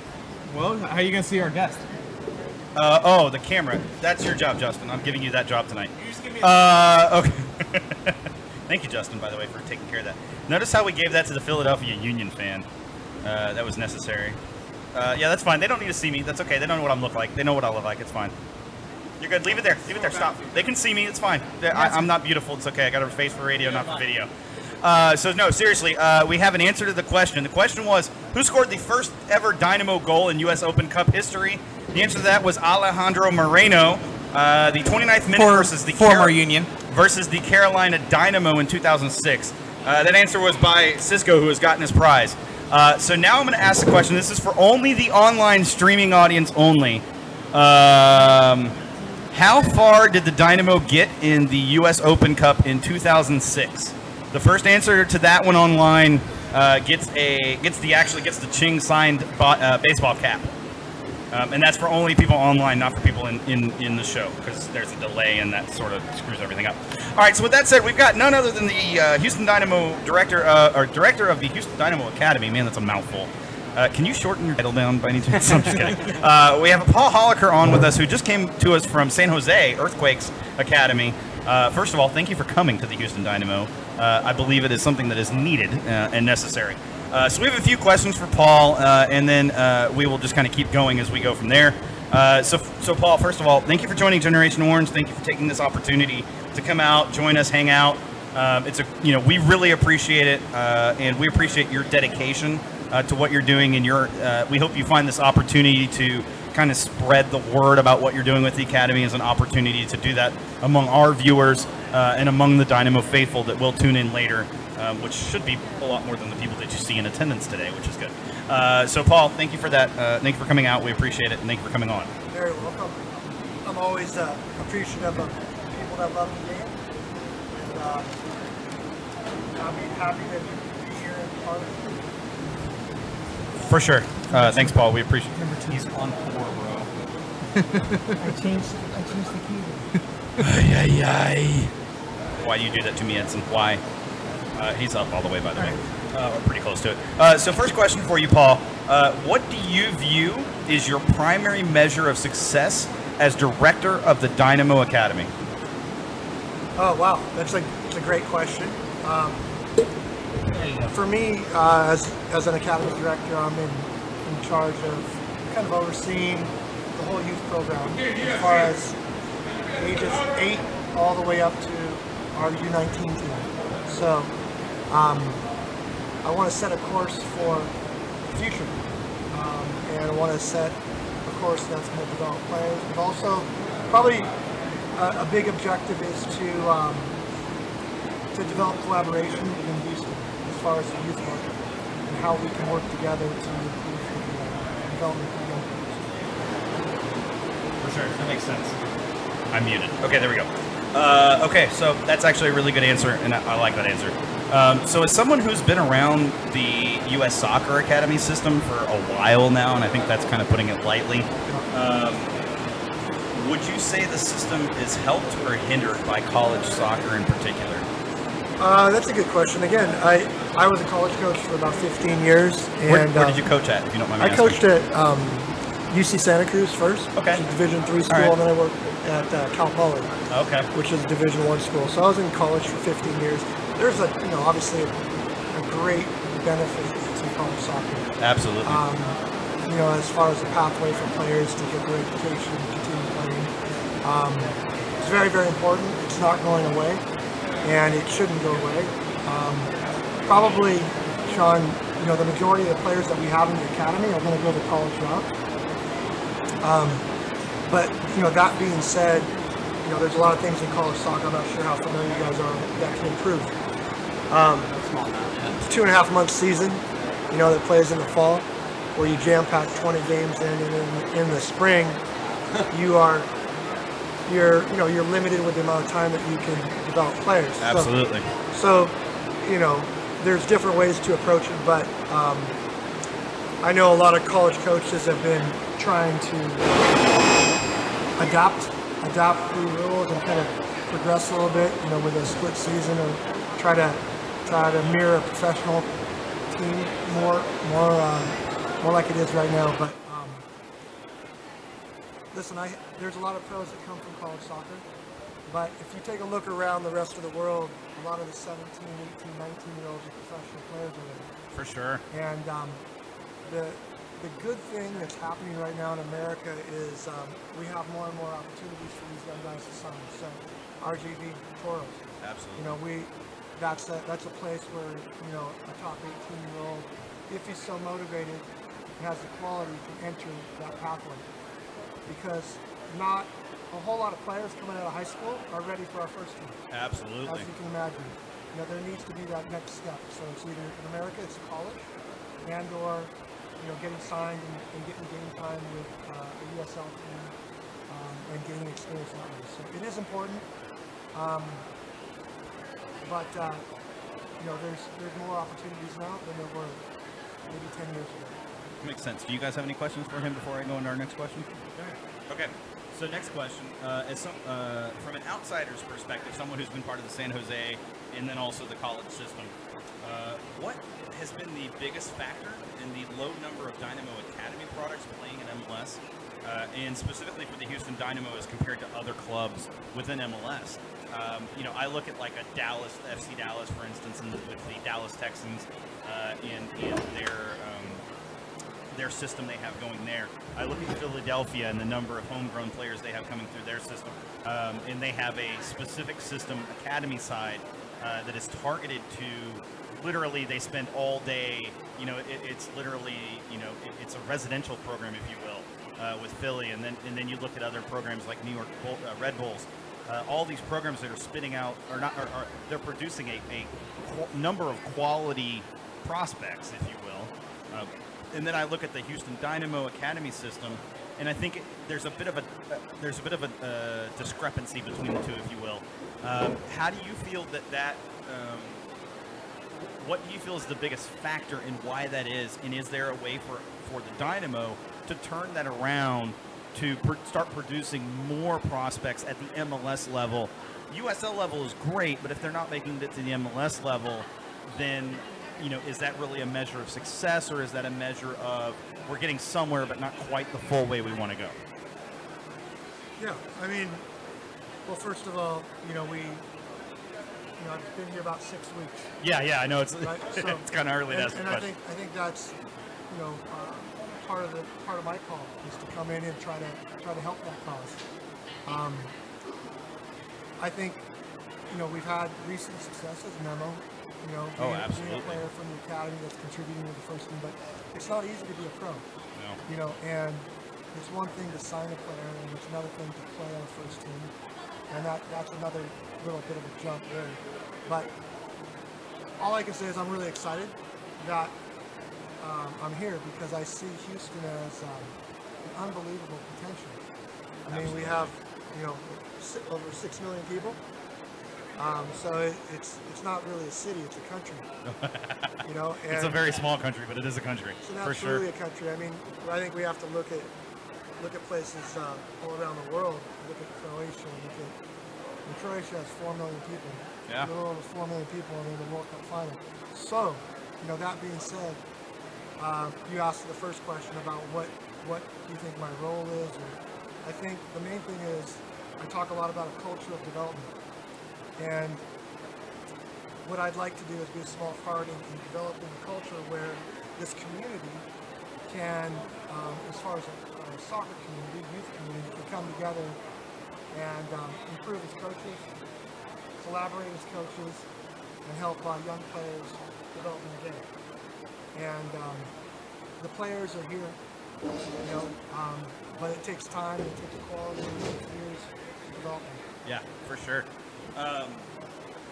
Okay, that's so. I'm going to follow that up with another question that's not on my list. So just be prepared. I'm going to ask you another question you're not prepared for. Whatever that's you okay. want. Yeah. So the question is, one of the things that I've heard, and this is just coming from what I've heard, so take it as a grain of salt. It may not be accurate. I don't know. But one of the struggles that has been there with Dynamo Academy prospects that have come out of the academy system is that they've struggled with the professional mentality, the professional approach to soccer, that when they've made it to either the USL or the PDL or whatever level they've made it to, that it's been more of a realization that, I want to do this, but I don't want to do it in the way that it's kind of my everyday job. Like, I'm okay with this kind of being my hobby, if you will, even though I know I have talent type thing. And then also there are those players I feel like that have come out of the academy system, Dynamo in particular, that have had this approach that, it's whatever. I'm good enough to play wherever I want to play. I don't necessarily feel like I need to put the effort into practice necessarily. So the question I'm really asking is, how do you instill that mentality from an early age, your U8s, your U10s, your U12s? How do you as a director of the academy help instill that mentality that says, if you're going to take this seriously, it's a job, it's a career, you're putting the effort in, day out to get better and continue to get better? Because if you ask me personally, based on what I've heard, based on what I've seen, that's been the biggest detriment to the Dynamo Academy system to date. Yeah, I mean, you need to train well. One thing that I always do is I look at the highest international standards as our model. The most important thing is the culture inside the academy and the ability to teach a young player from 8 years old progressively along the way, what it takes to be a good player and what it takes to be a professional. And as you get older and older in those phases, so for instance, we have 3 phases in our academy. We have what you call the foundation, which is we teach an 8, 9, 10-year-old how to be comfortable with the ball, how to enjoy the game, love and enjoy the game. As they get into the formation, which is the 13s, 14s, and 15s, we're really teaching about the game, learning the game principles. I could go into them all with you. I think I'd bore you, but you would never bore me, just so you know. We are really interested in this. Well, listen, honestly. Development doesn't happen by accident. It is, the one thing I've learned is you look at like an Ajax, and you look at these Benfica, these top clubs that are, even FC Dallas that does a fantastic job. It's very systematic. And the system has to, we're a school of soccer. So, every day in our academy, we've been here 6 weeks. What I've introduced is a game model, first and foremost, a model of play, which is something that we aspire to. So, our ability to dominate with the ball, to be able to press and win the ball back. But inside of that, you learn different things. The creation and use of space, being able to play in between lines and in gaps, how to press, how to impede the progress. These are all topics that you teach inside of the academy, and we start that at the very earliest ages. And all we can do is put these players in these environments every day, give them opportunities within our pathway, and provide them opportunities. But the most important thing when you walk on the academy, if you come to watch our academy, is that if you walk around the field and you see a culture of there's a intensity about it, there's a care about it, and there is also there's a plan. We have different methods. We have 6 or 7 different methods that we develop the players in, and so there's never a guarantee on developing a professional player, but I think this is a way that I believe in and that we're gonna implement. That sounds incredible to me. I'm totally on board for that, to be honest. That blew my mind right there. Whenever something is announced for our academy as far as like progressing it already excites me. Yeah, right? Yeah, it already excites me. I mean, just the fact that there's some kind of movement towards it, right, to help improve it. I can say this, we have a lot of support for our academy. So, I mean, Matt Jordan is our GM, is really amazing. Like, I haven't met somebody that cares so much about every single aspect of this club. So I've had the pleasure of working with him, but I've been in different places and I've seen how it is. But there is a real care, and that's what drew me here. And there's a vision and there's a plan, You know, it's one of those things where, you know, to see the fruits of an academy sometimes takes years. Oh yeah. You know, because you're planting seeds, and you know, it may be 1 or 2 players a year that you produce for the first team. If you look around the world, those are those are targets for clubs. You know, 1 or 2 players a year to move on. Now that we have the pathway with, you know, RGV, you know, that's another pathway that we can get players again in that environment. Yeah. But I've been really, really pleased. You know, when you're an academy director, there's so many aspects of it. You know, obviously, you know, working with the staff every day, because we're teachers, right? We have to teach the game. So how do we teach? What are our methods? There's the scouting. You have to scout. You have to identify players, and you have to help these players progress. There's collaboration throughout the community, because in youth soccer, there really is no competition. You have to collaborate together. You know, I referenced Croatia or Iceland, these countries, but these countries made a conscious decision years ago. Belgium, yeah, Germany, 10 years ago, to set a course of plan for educating their coaches. You know, Iceland has got 300,000 people, you guys. Yeah. 300,000 people. Yep. I mean, that's the size of the town right next door here, right? That's right. And they're in the World Cup. So, but that all happened through education. That all happened through systemic education, organization, and that's how I see how we can develop the area of Houston. So you kind of bring up a lot about like Iceland and Croatia and how they have their 10-year development plan. Do you personally have a development plan that has a time frame for it? I have a very detailed development plan. Yes. what is your kind of time frame like? I love that answer. Yeah, I would like, you know, the first thing that I wanted to do is I wanted to bring a game model, which is again is a way of playing, so that we have a reference point for all the teams, and that gets implemented right away, you know, from day one. Already we're seeing good improvements, but you know, next year will be better than this year in how we refine that, how we play that. So I think every year it's going to get better. So improvement every year is the goal. Do you have an end goal of like, not an end goal, but like, do you have like a specific, as far as like years go, do you have a time frame like, okay, 5 years I want to see, you know, one of my goals already reached as far as like a player come out of our academy and just absolute star? Yeah, no, I mean, you know, again, my task is to see all the groups. So I look at our U12 groups, and I even now I start to project out 3, 4, 5 years with these players, and how can we help this player get to that level? What is Barcelona doing with their 12s? What does this player look like at 15s? It's not easy because of the culture. You know, if you go to Spain and the culture it's a different culture, you know, or different places around the world. So we have to develop our players the right way. We have to expose them to great opportunities to develop, and keep working hard, keep working well.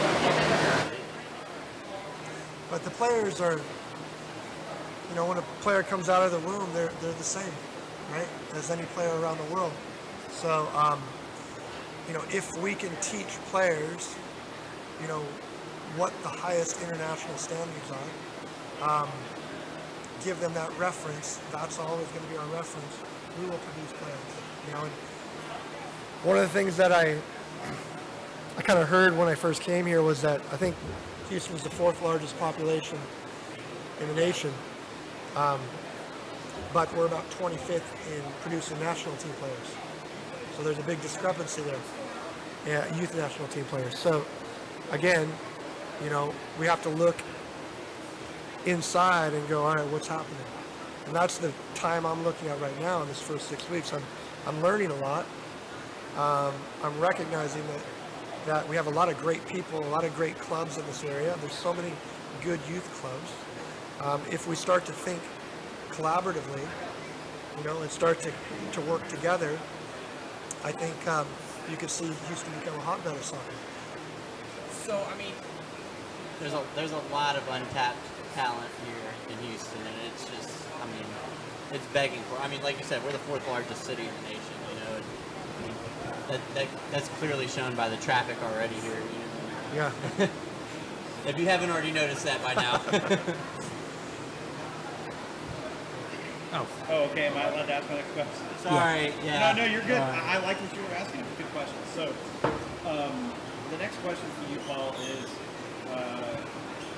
along the same line.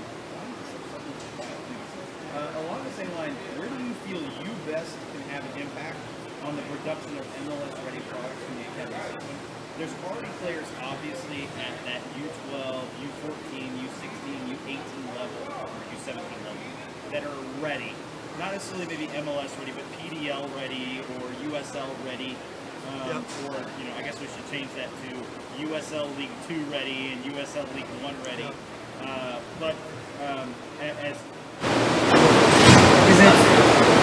Did he turn it down? Yes. No, I got it because the feedback is too much. I don't know what else to do. Anyways, sorry. So what do you feel you can have the biggest impact on those players that have already been in the system for 7, 8 years, that they're ready for the next step? How do you feel you can have a direct impact on them, even in this first year, having them under your system? Well, the goal is real clear vertical integration from our academy to our first team. So, you know, we have players inside the academy right now in the U19s that are getting the opportunity to train with the first team, which is like a wonderful experience for them.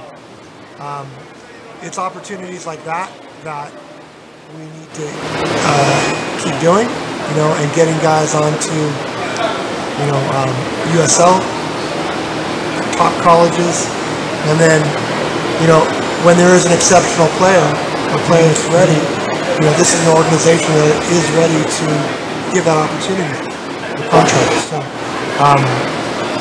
again, it's all about, you know, that formation period where you're teaching the player, but it's also about when they get pre-professional, give them opportunities, and that's part of the plan. Yeah, no, I completely agree. I mean, the experience alone in the first team is that's just going to help motivate them too mentally.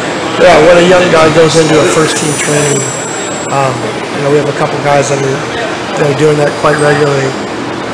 You know, they see the speed of play, they see the intensity, but then they come back to the academy and they're more and more comfortable. But you know, that's what it is. That's the process of all around the world. At what age range do they normally, I guess, start practicing with the first team? U17s, U19s. You know, and we have players inside the academy now that are high potential players. Yeah. You know, and you know, provide them these opportunities. You know, ultimately the motivation, the final motivation comes from them, right?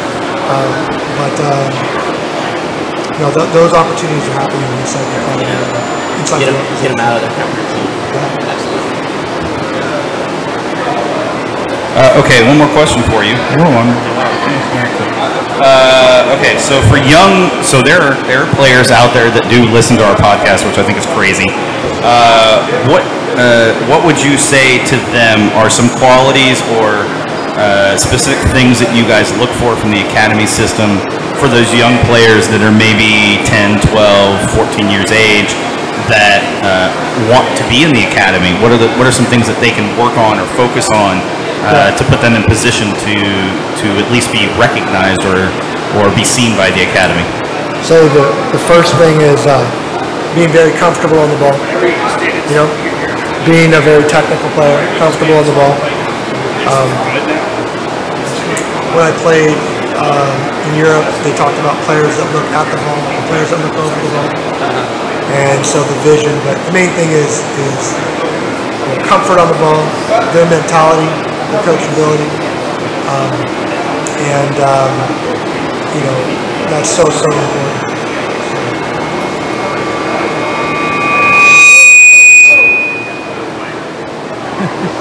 Thanks, Matt.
That's a great quality to have.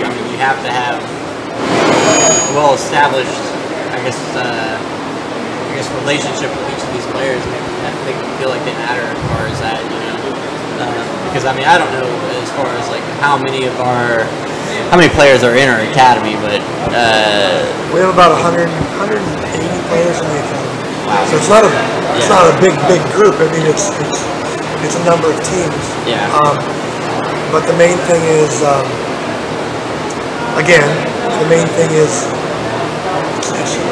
it's Houston. Yeah. It's how do we develop Houston as an area, and that's very, very. It's going to be something that happens with collaboration and time, and if we think globally, act locally, as I said. Let's do a good job of developing players in Houston all the way around. John? You're muted, by the way. Oh, okay. You're not anymore. I got you unmuted. Gotcha. Keep them muted. Nobody wants to hear from you. Oh, be nice. So next question, and finally last question. Lastly, what is something, or are some things you feel that fans of the senior team, i.e. us at large, can do to help the Dynamo Academy succeed? Help the Academy succeed? Yes, sir. I love it. I got to ask the question. No, it's a great question. I mean, the reality is we want to support what you guys are doing. Yeah. We believe that it is absolutely essential with how the team builds themselves up to have an academy system that is putting out MLS prospects at the senior level. Because we want to see these guys on the field. Yeah, and so if there's something there's something special. There's something special about a homegrown hopping on that field and representing Houston, right? So the club is very committed to that, and that's why I'm here, is to help that cause. I would say just you have to support your club through thick and thin, like you guys do. That's the main thing, right? You have to support the club. You have to make it out to the games to support the games. Support the first team, supports the academy. But you guys are welcome to come out to the Houston Sports Park. Oh, I'm going to take you up on the offer. I don't live but 5 minutes away. I swear to God, you want to support the academy, come out to a game and watch one of our games. I'll be out there. Yeah, please. That would be great. Come see what we do. For sure. Yeah. I think this kind of stuff is fantastic. The passion that you guys bring to the team and to the game. But yeah, support the first team. Come out to the academy games. All great ways to do it. So, does the Houston Dynamo Academy Twitter account, do they tweet out when games are going to take place? We do. We're doing a lot of stuff. A lot of new stuff. I'm just checking because it wasn't in the past. That wasn't the case. Yeah. So it's one of the things that we're looking to do, and you should see the next games. We're away this weekend, but we'll be home. We'll be home on Sunday. Sunday? All right, Yeah. I'll be there. Yeah. I will be there. I'm coming out to see you specifically. That'd be so you better great. be there. That'd be awesome. That's great. Oh, that's awesome. And come enjoy the football, because these are young people. Absolutely. They're learning the game. They're enjoying the game. They need to keep developing without being over pressured in any kind of way. They need to just grow and develop. The first team. This is where we have the special opportunity tomorrow to win a cup.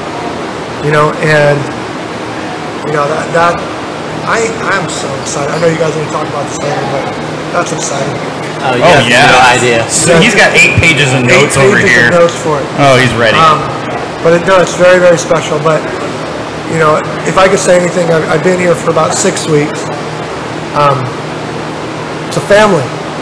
The Houston Dynamo feels like a family, and the people are so good at the Houston Sports Park and all the way through from Wilmer, the first team, all the way through. And I feel very, very, very blessed to be here. And my wife lives here, grew up here. Oh, there we go. I love it. That's amazing. I've been pretty impressed with this city, man. It's pretty cool. It's something different. There is something different about Houston in general. I love it. Yeah, it's just different. Well, Paul, thank you for joining us. Where can people find you on Twitter? Ah, man, I don't even know my. It's at Holliker Paul. At Holliker Paul. Let me help you there. There you go. I can promise you that I will be out there Sunday to come check out what's going on with the academy. Cool. I am tuned in. I am raring to see these players grow into something that's special. Like you said, there's just a special connection that forms when an academy prospect can grow into an MLS prospect. Yes. That's what we want. Memo Rodriguez is a perfect example of that. Anytime he touches the pitch, the entire stadium just becomes electric immediately. So I hope we can see more of those in the future, and I know that's at your charge and that's your task. Yep. So hopefully we continue to see that grow. We look forward to having you back on the show at some point. I think there's plenty of wisdom to be had from your experience and your tenure that you've had around the league. And then also just your position and what you bring to the table. I think it is important for fans to hear that side of things and to be tuned into that side of things. I think it's an education thing, and the more that fans can be tuned in and educated on that side, the more decisions at the senior level start to make some sense. I think there's a lot of questions that can be had at the senior level that if you're not taking a look at the whole picture, can be very confusing. It's really a good point, Sean. I mean, that's it. I mean, it is like you have to take a global picture. There's It's a club approach, thing. There's as a lot of opposed to stuff just going a on. team There's a approach. lot of moving parts. A lot of moving parts. And to the credit of Matt Jordan, that is the one thing that, among other things, that I have really found him to be very football intelligent about, is that he understands the moving parts better than a lot of GMs out there, and he's willing to embrace that side of things and willing to take that role on to say, look, it's my job. All of these aspects are under my job, they're under my jurisdiction, and I have to see them improve, and he's taking steps, I feel like, to improve them, and I think you coming on board is a big step in the right direction. That's not to say that I don't think that James Clarkson did a great job, but I think that there was just time for a change, and I think that what you bring culturally is extremely important, and I hope that does make a long-term impact as we go forward. So I just wanted to say that before you leave. Paul, thank you very much for coming on the show. We appreciate it. We're going to take a quick 2 to 3 minute break, even though Edson is nowhere to be found. That's okay. We're going to take a quick 2 to 3 minute break, and we'll come back. Hey, Edson! 2 to 3 minute break, my brother. 2 to 3 minute break, so we can get Jay Adelberg on, and then once we get Jay on, we will get Cisco, and then we will get Darby on to close out the show. Darby gets to close the show. That's like the coolest thing in the world. Thank you, Paul, again for joining us. We really do appreciate it. We will be in touch, I'm sure, to get you back on again very, very soon. That was incredible. And like I said, we're going to have Jay Adelberg from Houston Dynamo Sales on. He's going to talk about US Open Cup and hype us up a little bit. We will have Cisco on to talk ownership and valuations, and we will have Darby on to talk Texian Army, US Open Cup final, and a host of other things. Please stay tuned. We'll be back in just about 2 minutes. Thank you.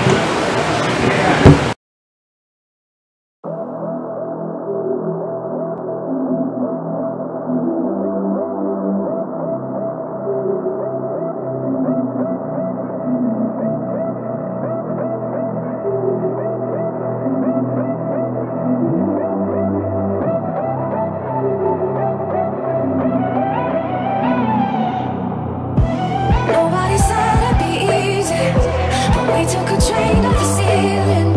And I'm not alone in my feelings. Nobody said it'd be easy.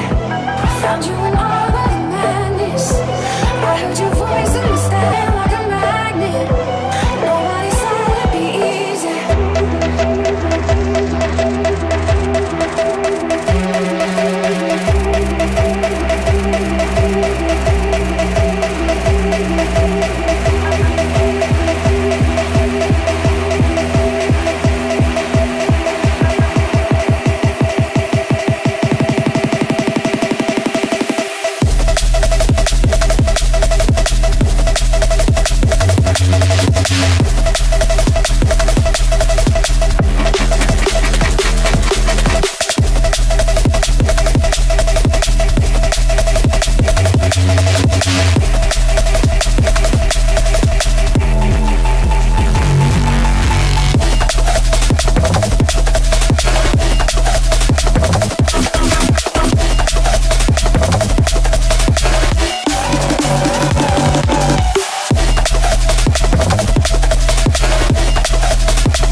I heard your voice in the static.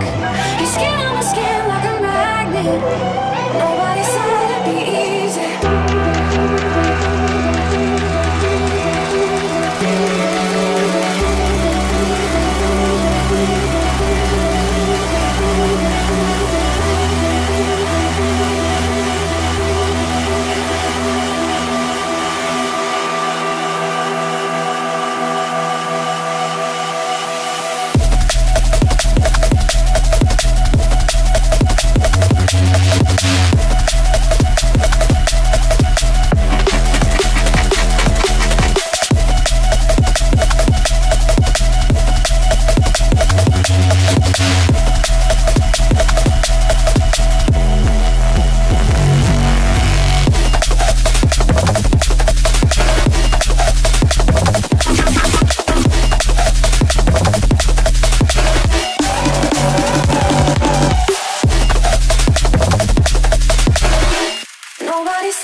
that unfortunately are things that have also more unintended consequences. Am I not on? You are. Should I? Oh, okay. And some of those unintended consequences are, for example, I know that a lot of people pine for particular players to be on the team. And it's one of those things where if you are one of those players that people are interested in having on the squad and think are a difference maker, and you watch the Dynamo play against, say, FC Dallas, their biggest rival, and the stadium is half empty. Frisco. What about that is going to make you want to sign with the Dynamo and come to the Dynamo? Right on. So it is a good way to not showing up is a great way to alienate potential players who we think could help our squad. And it also is the kind of thing where ownership would look at that and say, hey, well, why would I want to sink $1 gazillion into this team if the fans don't support it when the chips are down and when things matter? Now, that's not the only way to see this. Every person in the circle of suck has a role of responsibility and has opportunities to end the circle of suck. But in terms of ways that are the most positive and the most progressive, undying fan support, like, we've said it a million times, as much as I seethe with jealousy to mention them, the fans in Portland show up whether that team is in first place or last place. And so that is something to admire and something to strive for. And so it's one of those things where,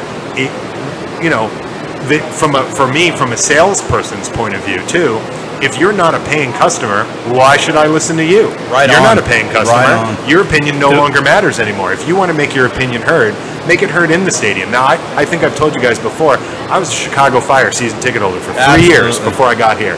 And that place is the pits, all right? Yeah.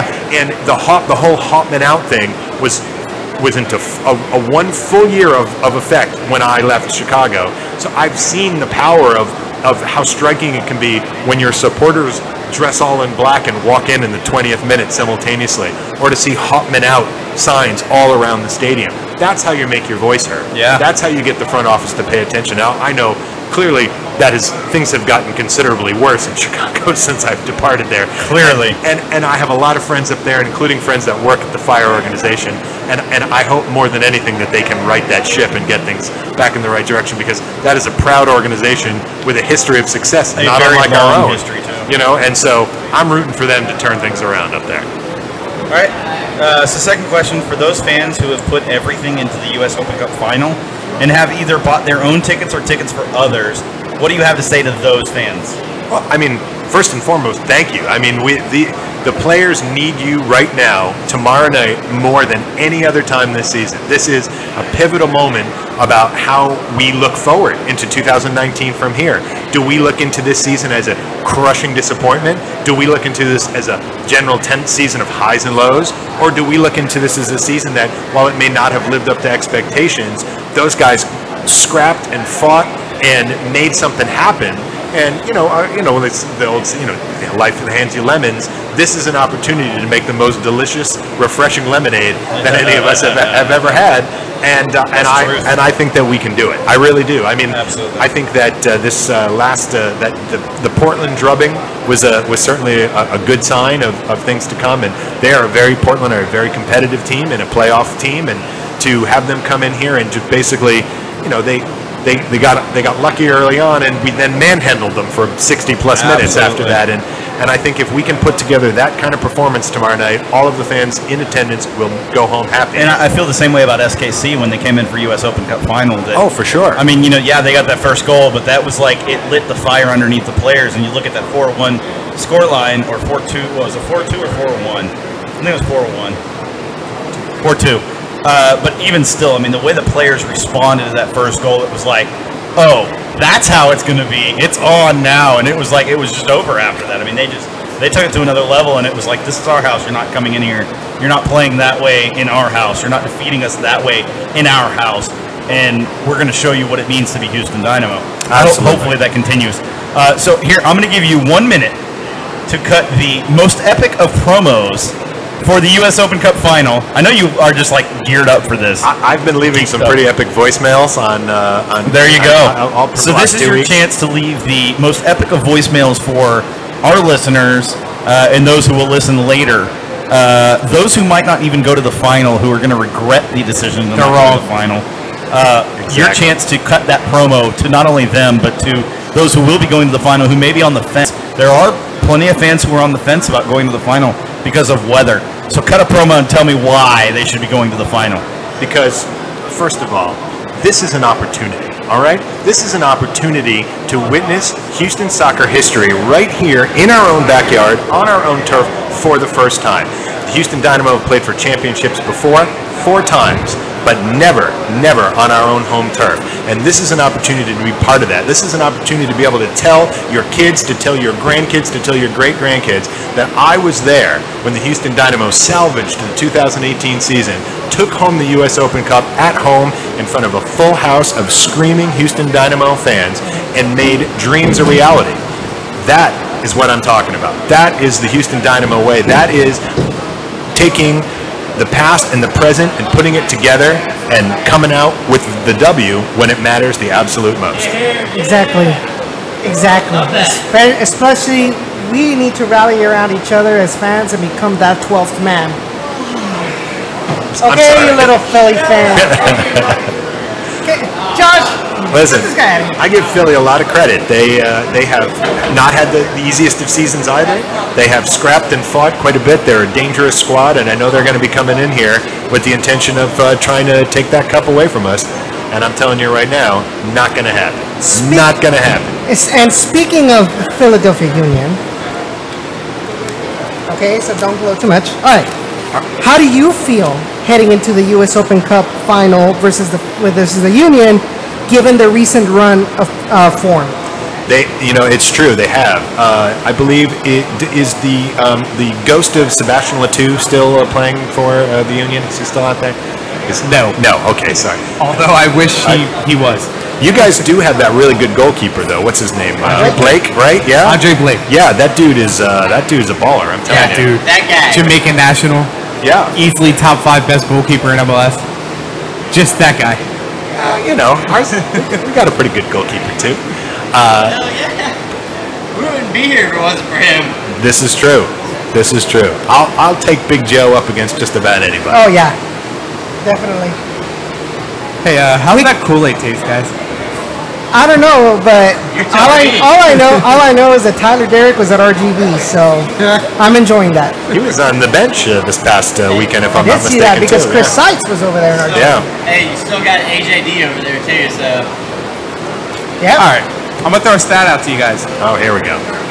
Last 5 matches against the Union, you have 3 losses And 2 ties, I'm assuming. 1 tie, And one win. Are you saying that we have a chance? I am saying that you don't. It's a 20% chance. It's still better than 0.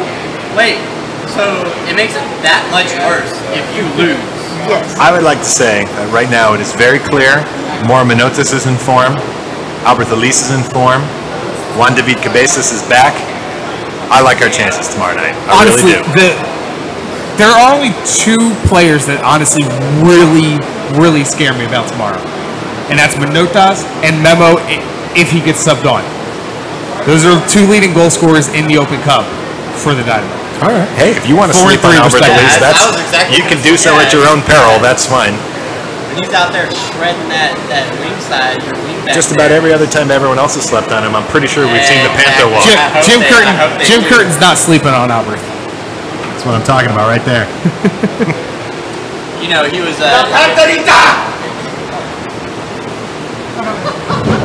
How is it that we don't have La Panterita t-shirts in the Dynamo team? It needs to happen. We got to make that happen. It needs to happen. Oh, okay, I'm on now.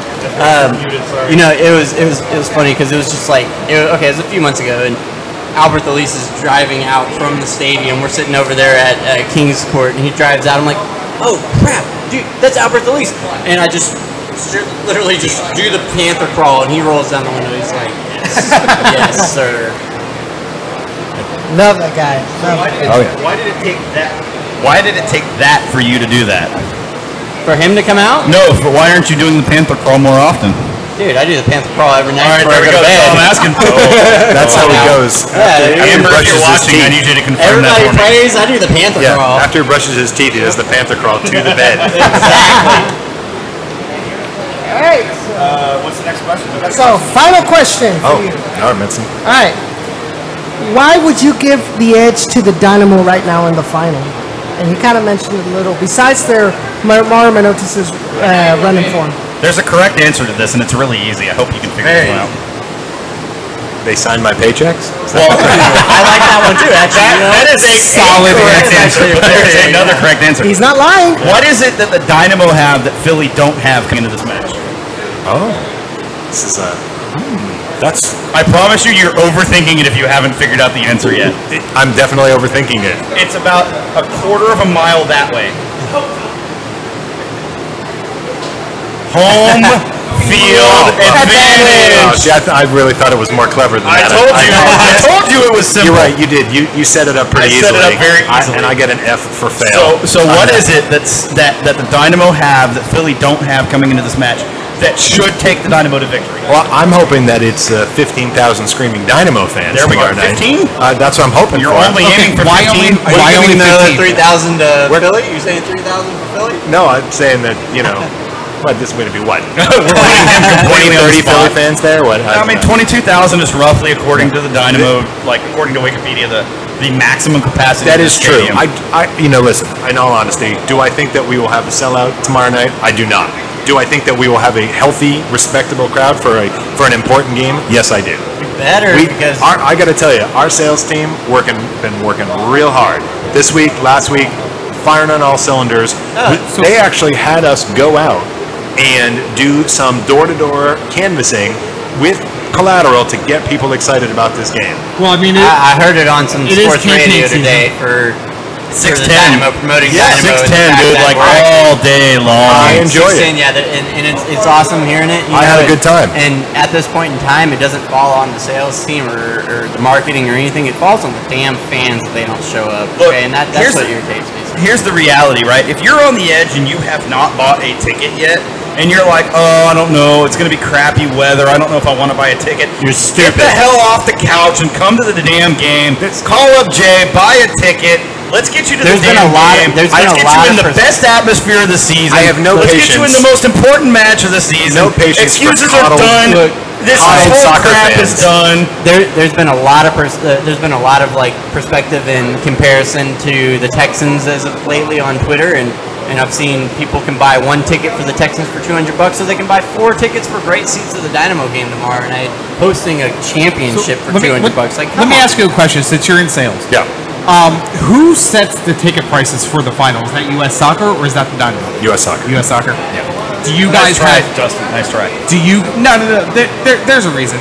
Do you guys, even just the FO, do they have any bargaining chips to say, hey, we're not selling, our ticket sales aren't great. Can you come down the price? We can make requests for specific things, which they will either approve or deny. Yeah. I've always been curious on how that all works. Yeah, no, they So. had set a certain amount. We made some requests. U.S. Soccer approved some of them, not all of them. And in the end, I think that the pricing structure was fair. Yeah. Yeah, I didn't have do any think issues it's with fair. the pricing on this at all. Let's be real about it. You compare it to a Texans regular season game, and these tickets are clearly cheaper. And this is a final cup, a cup final match. I mean, you have to take it into perspective. This is a big deal and a big match, and it's nationally televised. And I know you've got a lot of history, but honestly, we don't have time for 8 pages. I'm sorry. No, it's not. Okay. Just the monologue. All right, so this is what we're gonna do. Is What's this up, one of Edgar? Is this gentleman one of your upcoming guests? He's not. Surprisingly, I didn't reach out to him. I didn't talk to him. That's a future show. Wait, have you had this man on your show before? I haven't, but let's be fair. I had 8 guests lined up tonight. Okay, So but let me just tell you something. Seriously, you need to book this guy at Edgar your is first one of the possible hardest working opportunity. people in the industry. I would agree with that 100%. I completely agree. He's incredible. And if you liquor him up, you might be able to get him to tell you some behind-the-scenes stories. Hey, Edgar, we're going to do a show in a couple weeks, and you're definitely coming on, and I will definitely have the hardest of But liquor just available. get your Amex card out because he likes some top shelf stuff. Oh, boy. All right. It's a man of expensive tastes. So All right. Well, hey, Jay, thank you for coming on. We got to actually kick you off because we actually have 2 more guests, and we literally have less than 30 minutes. But Jay, thank you for coming on. We appreciate it. Thank you for hyping the Dynamo U.S. Open Cup final. And again, if you are on the cup and you have not on the cusp, on the fence, and you have not bought tickets yet, A, what the hell are you waiting for? B, give Jay a call. I promise you, he will answer that phone. He will sell you tickets. You will never be less. You will never have more entertainment and enjoyment than you will for the U.S. Open Cup final. Period. Hard stop. Full stop. Done. All right, Yes. A, where can they find you, and B, how can they call you? Oh, yeah, so you can find me on Twitter. I'm always having fun over there. Absolutely. It's just, it's my name, so that's Jay Adelberg, JayAdelberg. It's like 90% soccer and 10% Beto O'Rourke tweets. And then... I'd give you a high five. I'm going to tell you something. I literally can't wait to vote for that guy. All right. This is not a political podcast. And my office number, 713-276-7529. And if you want to tell me why Ted Cruz is a better choice, you can call me up and continue that cut too. the fans. Do you guys hear that? Because he looked like Kevin from The Office. That's why. Oh, you're totally right. All right. Also, he is a wrestling legend, but we will talk about that in a future podcast. I assure you. I would be delighted to have a wrestling And we have to have conversation. some stories. It's got to be a Generation Orange podcast someday. I have some pretty good ones. I'm sure you do. Jay, again, thank you very much for Thanks, joining us. guys. We appreciate it. Have a good one, sir. Next up, we will be having Travis Luscombe on, who will talk Down in the Valley Gaming for about 15 minutes for us, maybe 10 minutes.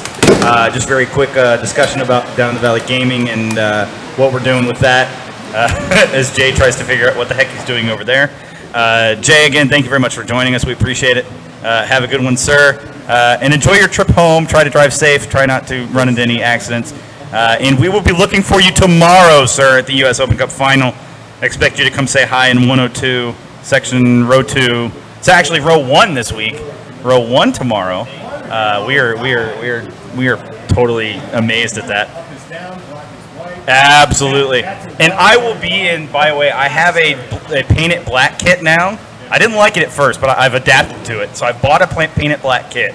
I will be in my Paint It Black kit. So, yes, I will be there. So, yeah, we're going to have Travis on here in just about 1 minute. We're going to take a very, very short break, 30 seconds or so, and then we'll get Travis on.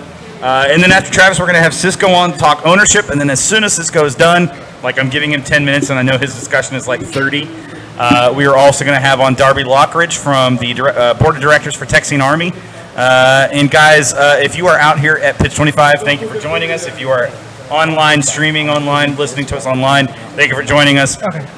Again, this is Generation Orange, a Houston internet soccer show and podcast. I will read this and then I will send it to break for you guys. All right, go ahead, quickly. Because this is nice. Quickly, don't waste any time. We're time England limited. has their FA Cup. Germany has their DFB Pokal. I need some music to back this up. Spain has their Copa del Rey. Hit me France up with some music. Hold on, has- wait. Let him start over. Oh, damn it. Let's get some music behind this because it'll be way more epic.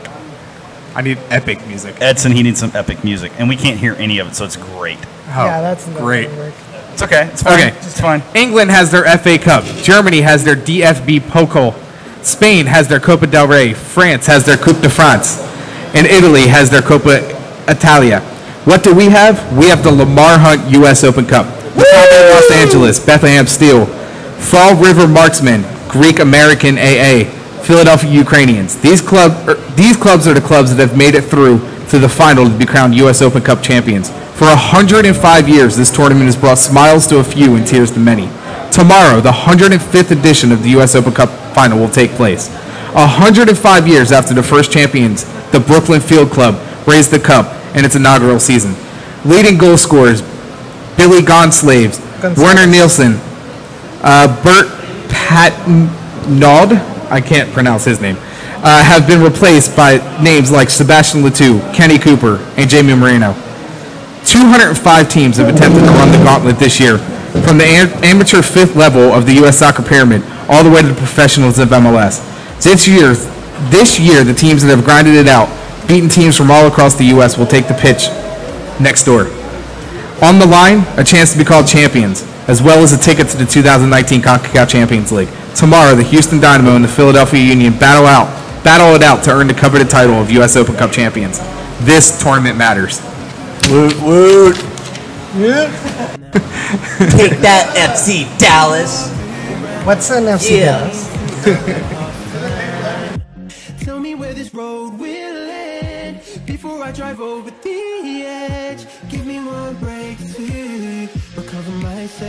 Cause I can't to give you all of my truth, I'm meant to make it. Whether I'm too kind to give you all of my truth, I'm meant to make it.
And we're back. We are back for the Down in the Valley Gaming promo segment of today's Generation Orange. Yeah, no, they can't hear me. Generation Orange show, and our guest today is Travis Luscombe. How are you doing, Travis? I'm doing well. How are you guys doing? Excellent, excellent. So, tell us a little bit about what we do at Down in the Valley Gaming. So we pretty much have mayhem in the form of Rocket League most of the time. I don't know if you guys play anything other than Rocket League for Down the Valley Gaming, but yeah, we just go out there and go ahead. Kill each other, basically. You said I don't know if you play any other games besides Rocket League. Yeah. Well, we do. Oh. That's the only game I play ever. Yeah. So, okay. Yeah. Well, with him. Yeah. We're trying FIFA, and we'll talk. We'll get to that eventually. Yeah. So so for those people that are out there, because I know our captain is on the chat right now, so I mean he knows. Oh yeah. But to other people, how can you best describe Rocket League? Rocket League is soccer with cars with rockets on the back of them. So it's basically indoor 3v3 or 2v2 or 4v4 sometimes when it gets really crazy. Yeah. Soccer with cars, but you can move the cars around in the air and score goals and do crazy stuff with rumble and crazy boost things. But there's a lot of strategy, and it's actually a lot of skill involved in playing Rocket League. So very difficult. It's yeah. costly. Trust me, it is, and especially when you have a bunch of scrubs like me and Sean, it doesn't help the team at all. It really doesn't. Yeah. Oh. You suck. I'm sorry. Okay. I'll tell you this much. And he's good at Rumble. I'm not good at any of it. Okay, I will say this though. I've tried. They do call me the Mauro Manotas of the team. No. Okay, all right, that's not bad. No, Mauro that's scores not great, goals. but that's not. I mean, is there? Damn. Is there like? Does anybody refer to anybody as like Messi on that? Travis is rebelling against you. So. But okay, so basically, it's usually Sean, Callow, I, Travis, sometimes Andres. Yeah. So basically, what we do is like we'll just play some games, against other people. Yes. And we usually record, having fun, talk Dynamo, and talk crap about each other as well. Yes. So it's a pretty really fun experience, and we have uploaded a couple of videos of Rocket League. I actually have one that I have not uploaded. Actually, I haven't even rendered it, but I'm waiting until I get my computer parts upgraded this weekend. But there's a lot of different things. So we have Rocket League. I've uploaded a GTA 5 video. I've uploaded as well. Uploaded a narration back when we played Sporting Kansas City for the I think it was for the Open Cup. I'm trying to remember. So I uploaded a video of me narrating a FIFA game, Houston Dynamo versus Sporting Kansas City. So that was pretty interesting. We also had Jacob and I from Down in the Valley, the actual podcast. We've uploaded a couple of videos of The Crew 2 as well. So we're starting to get our groove going on with that over here. Callow with the diesel emoticon. It's not Discord, Callow. This is YouTube. So, it's a really fun experience. We're actually, like you said, we are trying to add, once FIFA 19 launches, we are trying to add FIFA Pro Clubs to the mix so that way we can record on Xbox One. And so, if any of you guys that are out there watching us right now are interested in joining a FIFA 19 Pro Clubs team, we're more than welcome. You're more than welcome to join. Or the Rocket League You already team. got me in there right now. Yeah, Straight up. And so, as more details are, as we release more details, we will let you all know about that. We will be recording that. You will be featured on Down in the Valley Gaming. So be sure to subscribe to it on that. Just search for Down in the Valley Gaming. Since I have not made it to 100 subscribers on that channel, I don't have a custom URL.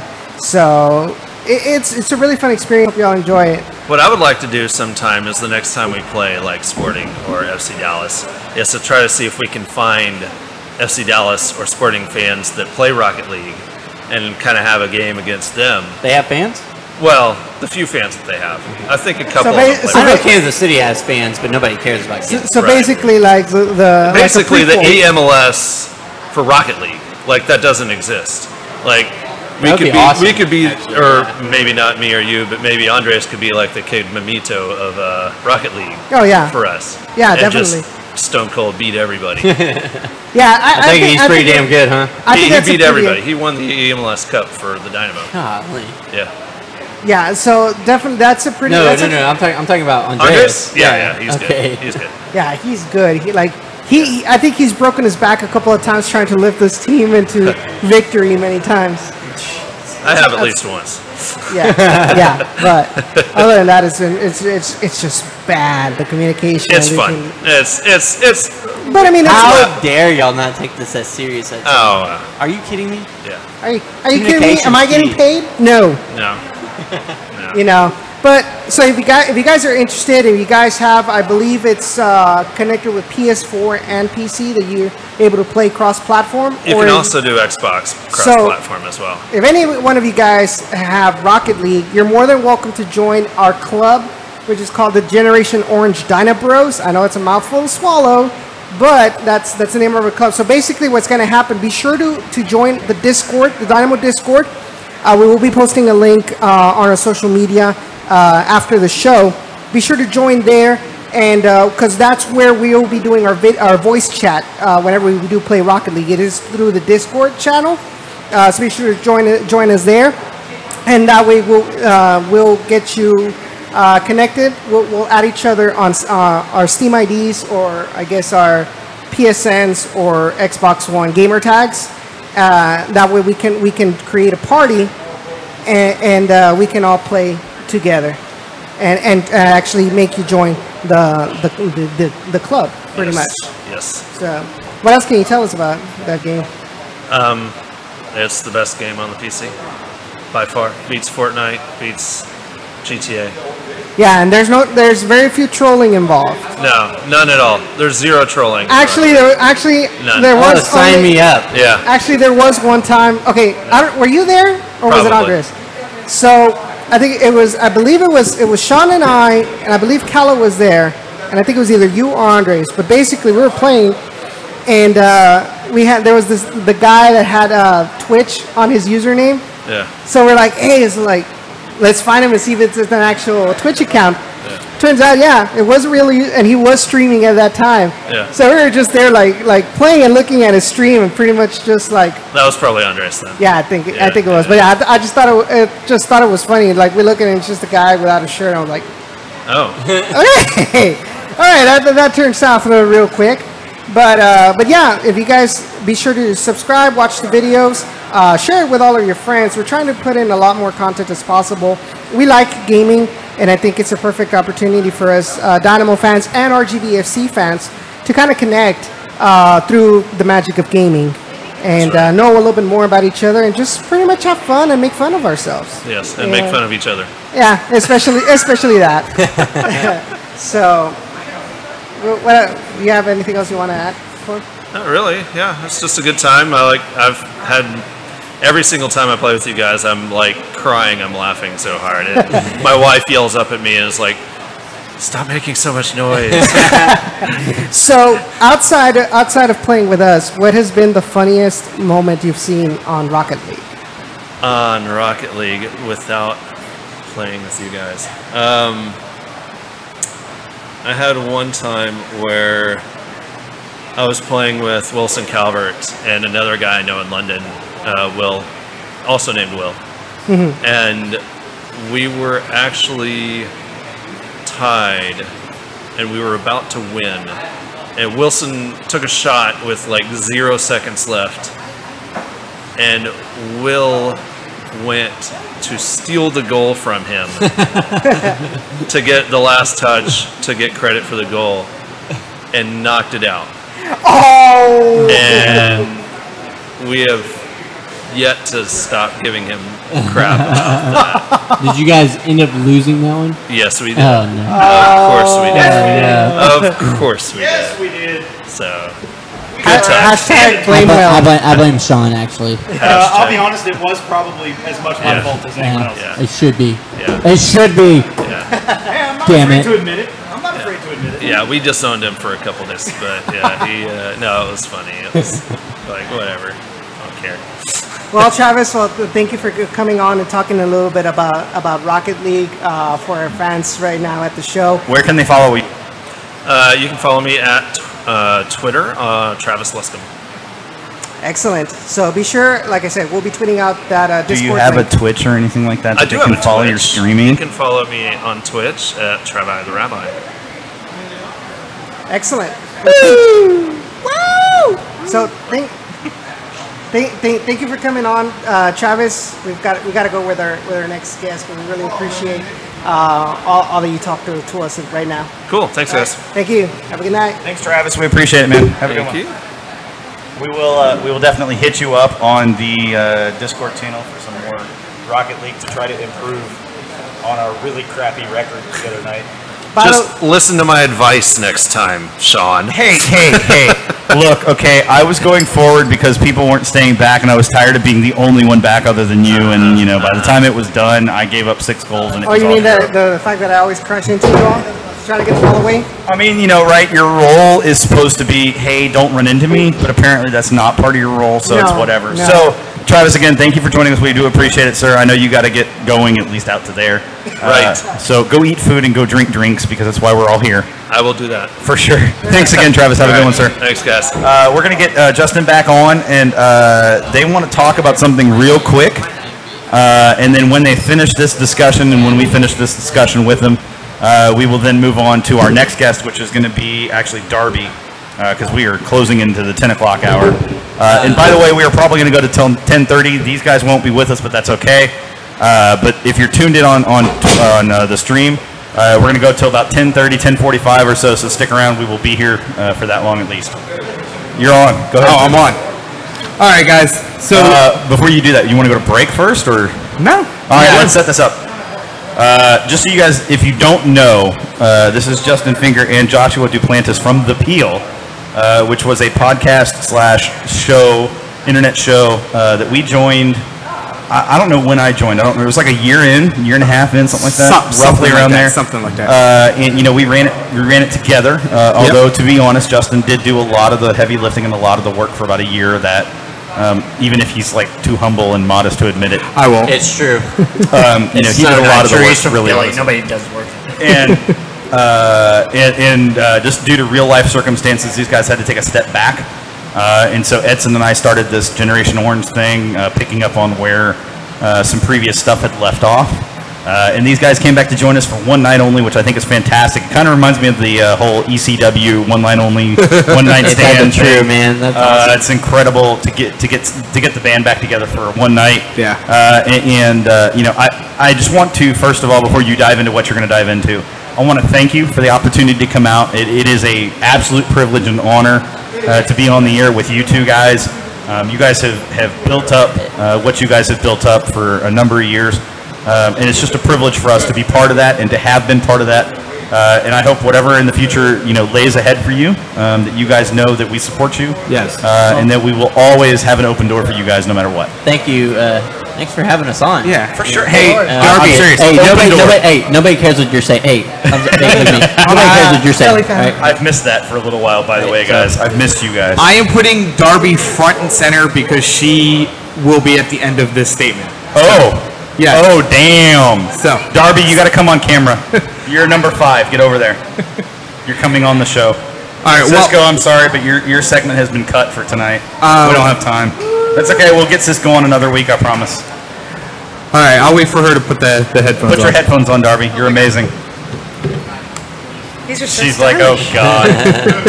Yeah, they're probably sweaty because we've had 4 people wearing them before you, which I'm sure is great for your hair. Eddie Robinson wore them. So. Eddie wore them. Eddie Swift. I mean, Eddie wore them. Paul wore them. Jay wore them. Eddie Germ. Jen wore them. I mean, you talk about a serious guest lineup ahead of you. That's Right. pretty impressive. Anyways, I'm good with it. go ahead. It's all you, bro. All right, guys. The Peel. Man, it's been a wild ride.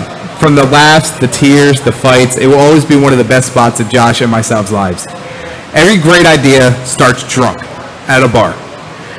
We were at King's Court after the crushing 0-1 defeat to the hands of SC Frisco in the U.S. Open Cup in 2015. Josh, in his infinite drunk wisdom, said, hey, we should start a podcast and talk about how bad this team is. Then the Peel was born. From recording on just a laptop with no mics, camera, or any knowledge of what we were really getting ourselves into, Josh and myself didn't know how big this thing would really get. We realized we may have something when Jeff Cameron chimed in on our Facebook Live show to bash the club after another horrible season in 2015. Fast forward to a few months later, after gradually adding followers and listeners each week, we started to see what the Peel was becoming, which was a train that we didn't think would ever stop. We added Edson, or Butters as we called him, from one of our first passionate regular listeners from the beginning, to Sean, who had the secret insider knowledge of MLS and their stupid contracts. Oh, boy. We still want to know where you get it from, damn it. The ride has been fun through the ups and the downs of the club, and we were there to talk about every bit of it. Through the events of Harvey and the amazing 2017 playoff run, every moment has been more than words can express. In the end, it was you, the fans, the followers, the listeners, and the viewers that made this drunk dream happen. And to you all, thank you. From Darby and Brian, who never missed a show, to Jeff Strong, that literally has retweeted every post we've ever made. Every freaking thing that goes out on Twitter. There. Every freaking thing. To Cisco, who was there to correct any of our mistakes. And most of all, thank you to Eric Weiss, who financed our equipment from the beginning. For sure. Yeah, for sure. Eric provided the soundboard. Well, not this, but this.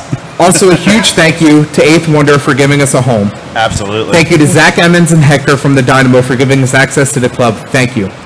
I could go on, but we'd be here for days. All great things must come to an end. Both Josh and myself are heading into different chapters of our life, and we have decided to end the Peel. From the bottom of our hearts, thank you. Absolutely. And one more fan too, Trevor too. Yes, Trevor Ramsey. Yeah, like Trevor I said, Ramsey. there's so many to thank. Another one of our first. Ever fan. But Blues fan, I will not be running for TA president. Yeah. But yeah, I mean, Darby's looking at you like, dude, why not? Come on now. No, I'm just kidding.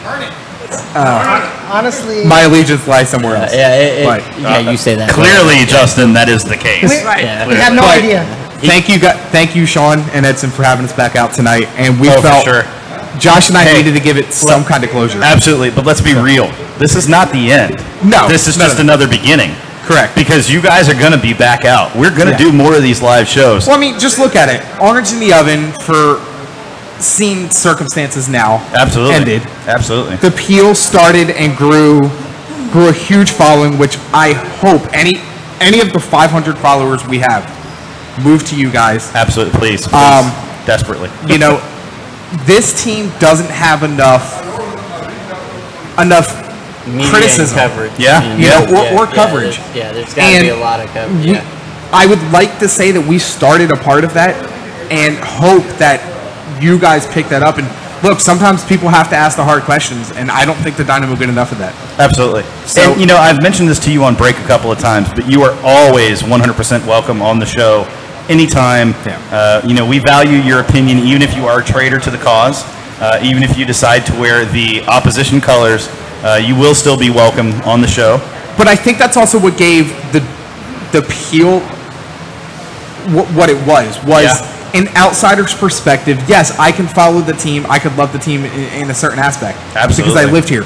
But it was me being able to say, hey guys, you got to look at it from this perspective. Because you guys, look, I'm not going to lie, you guys are blinded by orange colored glasses. Oh, you're not wrong. Which is totally okay. You're not allowed wrong. to be. You're not wrong at all. But from the outside looking in, I was able to be critical from a different perspective. I would rather be blinded by orange-colored glasses than a trash bag. Then wear that ugly ass gold blue color that you're wearing right now. Next time, I'll just get you something out of the dumpster. To be You can just throw fair, that snakeskin uniform, awesome. I mean, if you're a traitor, it is awesome. Okay, Edson? But let it go. But really, Justin, before Josh and I leave, I do want to get into it just a little bit, because this tournament does matter as we've gotten into it. Yeah, and it's so ironic that it comes down to our two teams in a championship at the start. I mean, let's be real. If the peel was going to end anyway, isn't this exactly how it needed to end? It started with the U.S. Open Cup match, and it's ending with the U.S. Open Cup final. Yeah, exactly. Yeah, it's perfect. And it's so ironic that it comes down to that, because the last time I talked shit to him about our teams actually beating each other or playing against each other was when that last second goal happened in 2016. Absolutely. By, what's his face? Was that Omar Cummings? No. It was way after. And that was in I 2016. That was off the free kick. Free kick? Was that Maidana? Yes. Yes, that was Cristiano Maidana? Yes, that was Maidana. Playing back in South America, by the way. Wow. Is he really? Yeah, That's I think he's crazy. playing in Argentina now. Anyway, so U.S. Open Cup, why is it important? Look, as I read before, this is the 105th year of this tournament. That's pretty impressive. You have teams that are no longer in existence that have won the title 5 times. Absolutely. Bethlehem Steel, Maccabi LA. This tournament matters. You get a berth to the CONCACAF Champions League, where as a team, you get to promote your brand across into another country. So it matters. There's history there.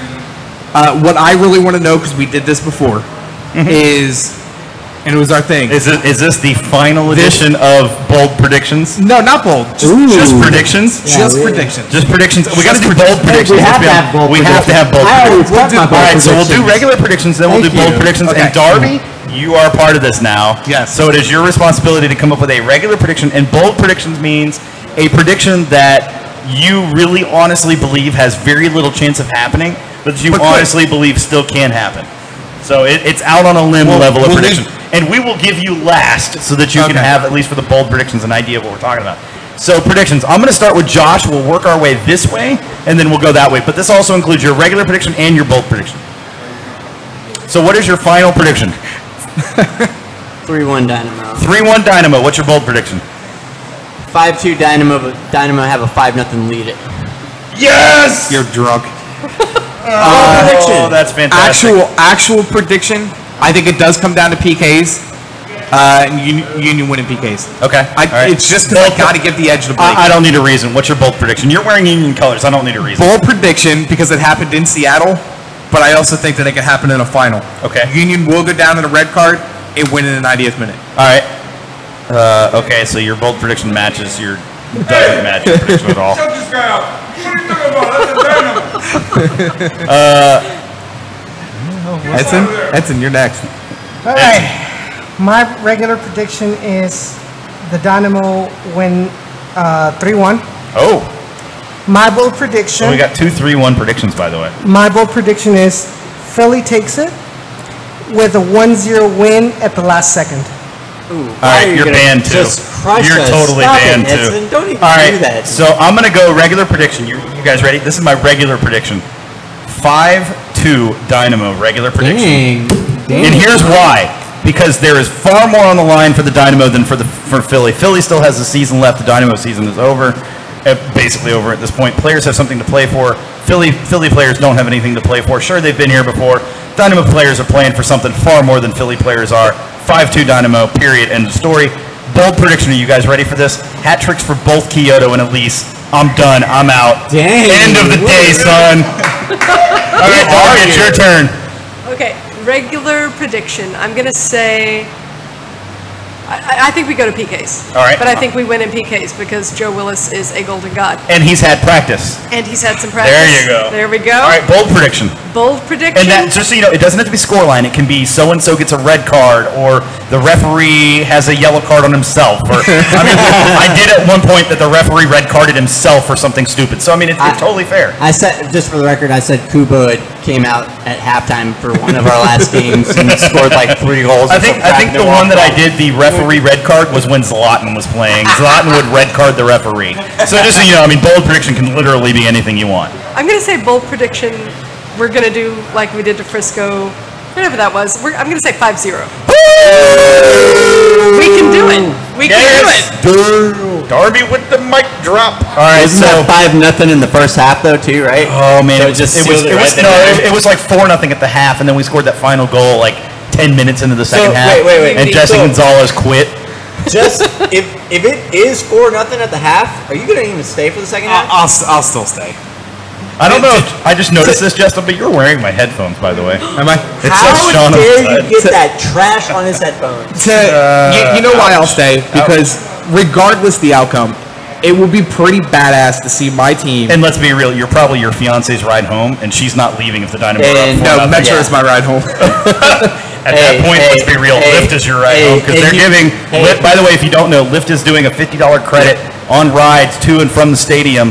I don't know what the code is. We'll look it up. 50, is it 50%? Something like that. Look it up on Facebook. Look it on Twitter. But Lyft is doing a great little promotion, $50 off your, or $50 credit towards your ride, and you can't beat that because it makes less traffic at the stadium. There is one thing that I want to throw out there real quick about the Union. Okay, let's do it.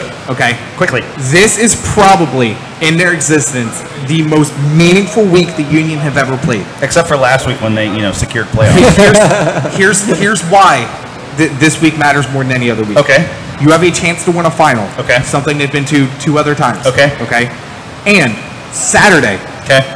They have a chance, if they beat Columbus, to host a playoff game. So they're playing again on Saturday following this Wednesday match. Okay. This is probably the most meaningful week the Union have ever had in their existence. All right, so I'm going to throw this out at you, and the reason why the Dynamo are going to win, and I'm going to make it very clear to you very quickly. These Dynamo players have never played for a final. These Dynamo players have never played for a cup. They are coming to claim this cup as Houston's own.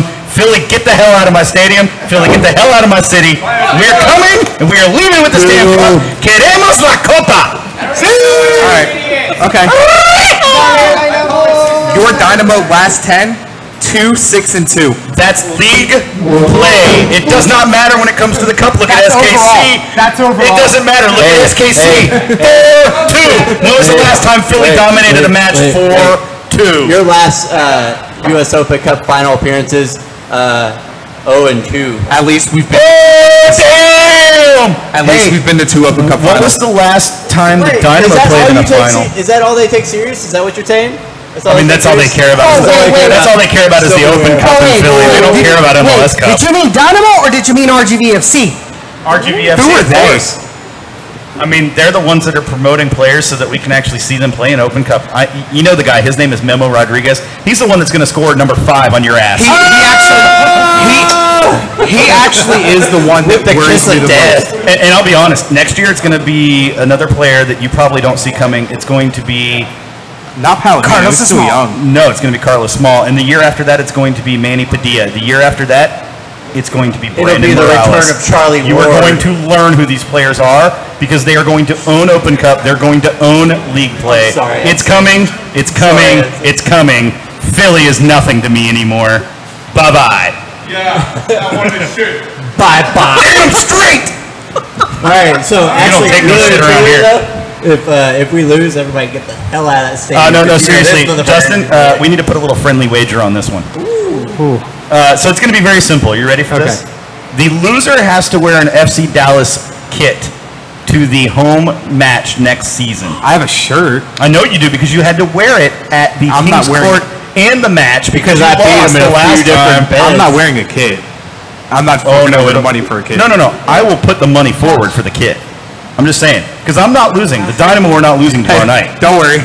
Don't worry. You go up to Dallas here in about a few weeks when they crash out of the playoffs. Exactly. They'll be like $5 at They'll be Ross. like 90% off. Exactly. Oh, I'm not worried. I got family in Dallas anyway, so it's not a big deal. But no, seriously, that's the bet. Dynamo win. You wear the FC Dallas kit to the FC Dallas home match here in Houston.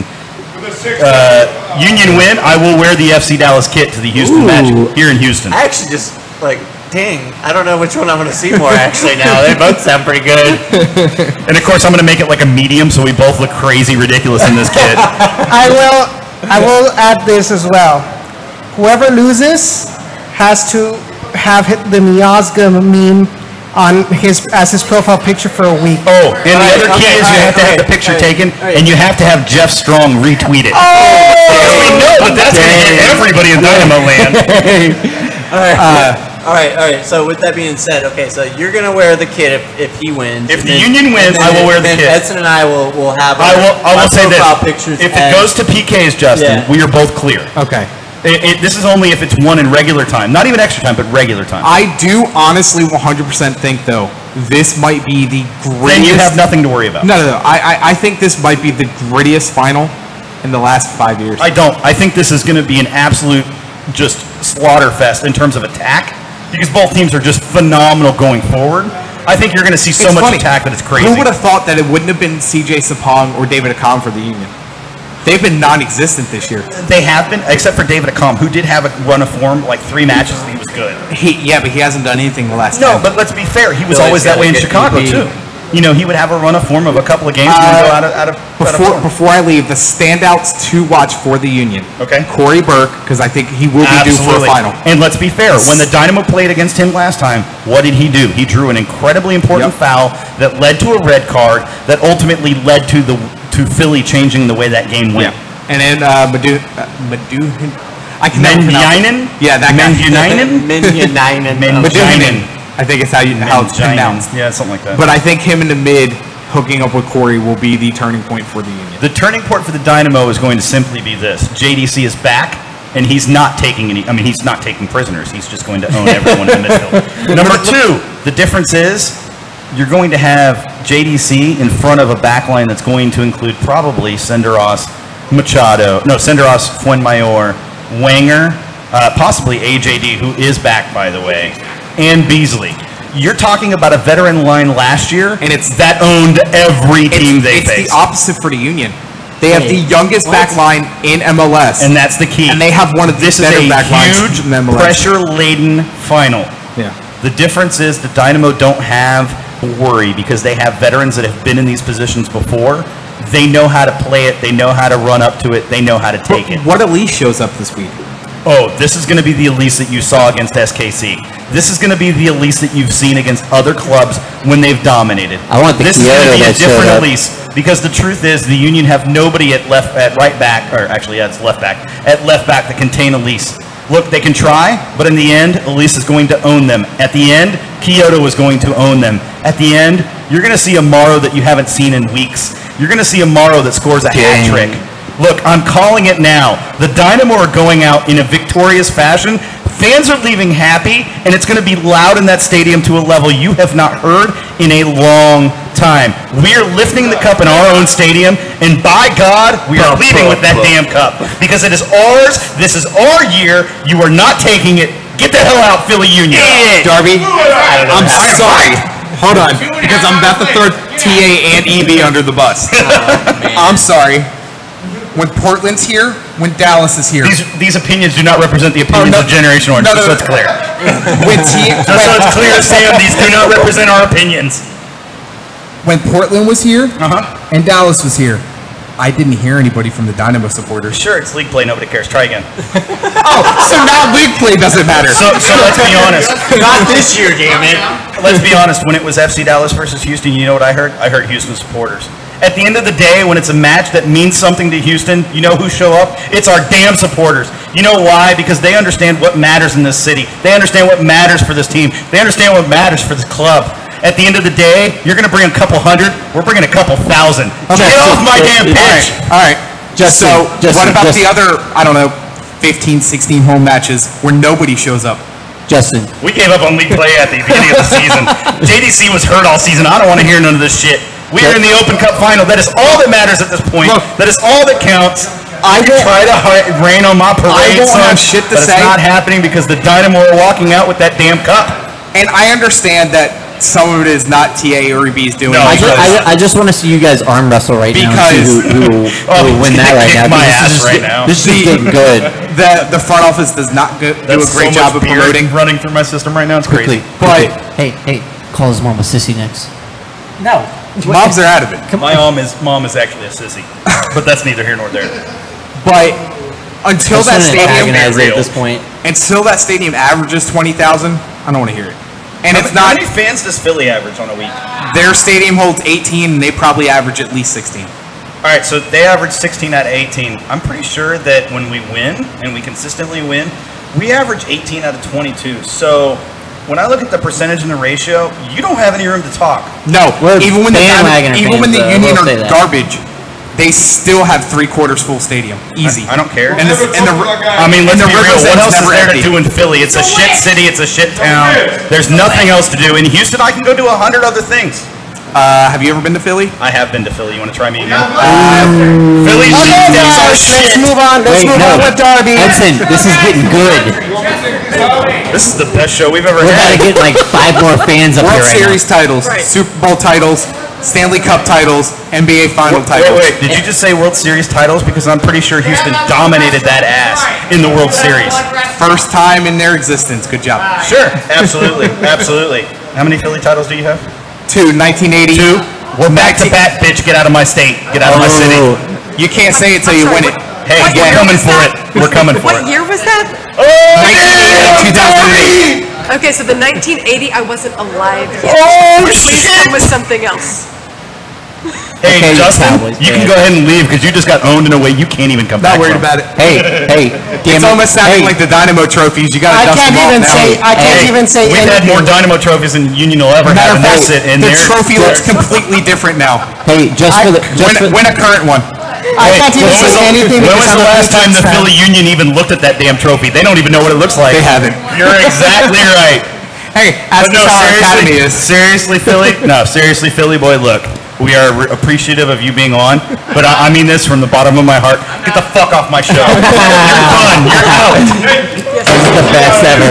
Oh, chairs are slamming Place the now. headphones softly. Yes, please. And the mic as well. Just set it down softly, please. No, seriously, thank you guys for coming on. We really do appreciate it. Absolutely. And I know it's like 10:20, but we are seriously going to have Darby on for about 20 minutes or so. We've got a few things to talk about. We want to talk about, but you guys are free to go. Thank you for coming on. We appreciate it. Also, let's do something real quick. For those of you that are in the audience out there, we have a very special thing going on tonight. It is co-host Edson Ochoa's birthday, and we all need to say happy birthday to this boy. So we're going to do this together. I cannot sing worth a damn, so I need you guys to all chime in. No, he's the music guy's working. So it's okay. All right, ready? 1, 2, 3. Happy birthday to you. Try not to throw your headphones on the ground. Birthday to you. Ow. Happy birthday, dear Edson Ochoa. Happy birthday to you. Oh, there's a cake over there. There's a cake for you. Credit to Justin and Megan for bringing the cake. That's fantastic, guys. You can leave it over there because I don't want it to get in his face because I'm pretty sure that's what's coming next. That's what was going to happen. I'm pretty sure. But we ran way over. No, seriously, happy birthday, Edson. Thank you for everything you do. for the show. I know it's not easy at times. If you guys didn't know, this is our. No, it's not easy at times. If you didn't know, this is our hand model, Francisco.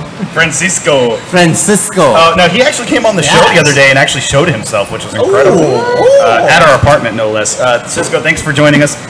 He was going to have a segment, but I promise that segment is coming, where he's going to talk about ownership and valuations and money and finances, and you guys are not going to want to miss that. But coming up after our very, very short break, we're going to have Darby on.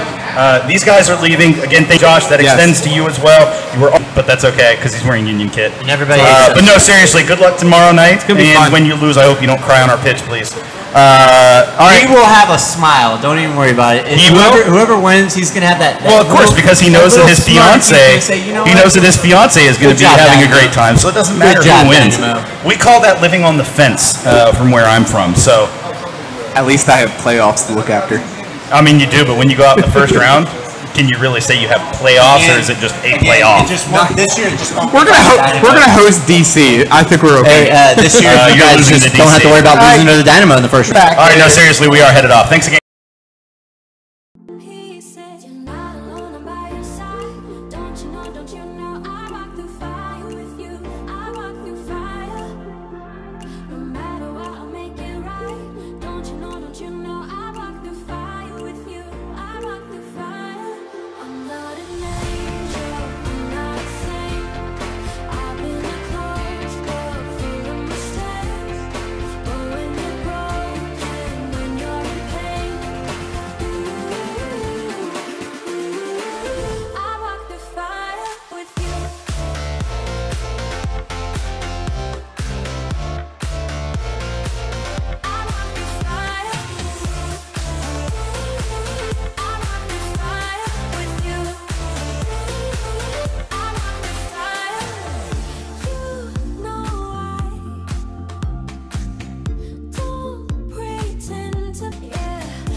You've already ready? Yeah. All right. 5 seconds.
You know, really, logistics is where most of our requests come from.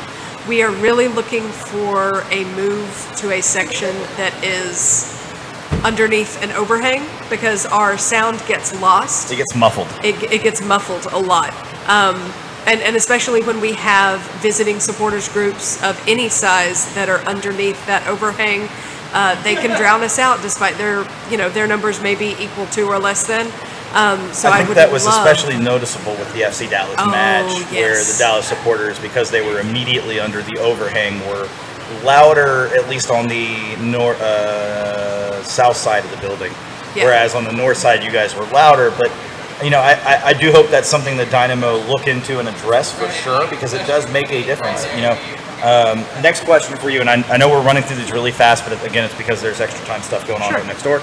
If I'm a listener, I'm here at Pitch 25, although the people here at Pitch 25 know, but if I'm a listener online right now and I'm interested in joining Texian Army, how can I get involved? So if you're looking to actually join Texian Army, you can go to our website. It is texianarmy.com. I know that's super hard for people to remember, but texianarmy.com. Right. It really is super easy. We should work on making that a more clear URL. I think. Right. And you can join right there on the website, or you can find us at a tailgate or pregame party. Typically, we do have our pregames on weeknights, so that includes tomorrow, as well as any Astros conflicts. We do our pregame here at Pitch 25. Other than that, we tailgate in Lot C on weekends when there's not an Astros game. And also for those people that are social media savvy and just want to reach out and chat, you are more than welcome to message me or tweet at me at Sunshine, except I spell it really weird. SONCHYENNE. SONCHYENNE. Sorry. Yes, absolutely. So I'm going to throw this out there, and nobody expected this coming in, but I did this for RGV and for the Stampede, and I'm going to do this for Texian Army. If you're listening right now and you are at all inclined to want to join up with TA, want to support TA, want to get involved with TA, if you contact either Sam or Darby to request a membership, and you say, I don't have the money to pay, I will pay for your membership out of my own pocket. All you have to do is say, Sean sent me, and it's covered. Period. End of story. Get involved. You have no excuse. On to the next question. Along the same lines, if I was interested in joining the board, that's the board of directors, what is required to seek out a position on the board of directors? Not a thing except a paid membership. All right. So you can literally join today and Why run for are the you looking board at me like tomorrow. that? But because I'm speaking to you. It's just a Absolutely. habit. That is a joke. No, and as I've said before, you know, if I had the opportunity to join right now, I would, but due to what we do here and the need to stay unbiased and the need to stay on the outside perspective, I would, but I can't. But, however, with that being said, especially on YouTube, who are active on YouTube, I'm sorry, can Cisco see me from here? I just want to make sure that's clear. That definitely could be part of TA. That doesn't make you have to be in their section. But you can definitely join up with TA. They're looking for people. They're looking for new blood, if you will, for sure. They're looking for fresh meat, if you will, for sure. If you want to wave a flag, if you want to jump up and down, if you don't want to do those things, but you want to show your support for the club, you want to show your support for what they're trying to do, for what these guys are trying to do, look, sign up, become a member.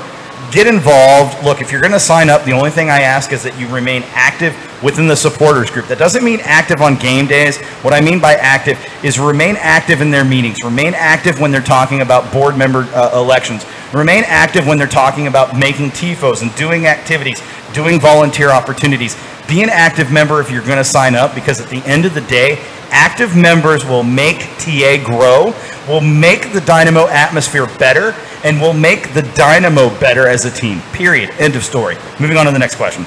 To those outsiders who see the supporters groups as a clique, quote unquote, what would you say to them? And note, I want you to be clear that I don't want you to necessarily bash those people, but this is an opportunity for you to talk to them directly. All right. So this is the question that you sent me that I thought the most about. Good. So, because it was meant to be that way.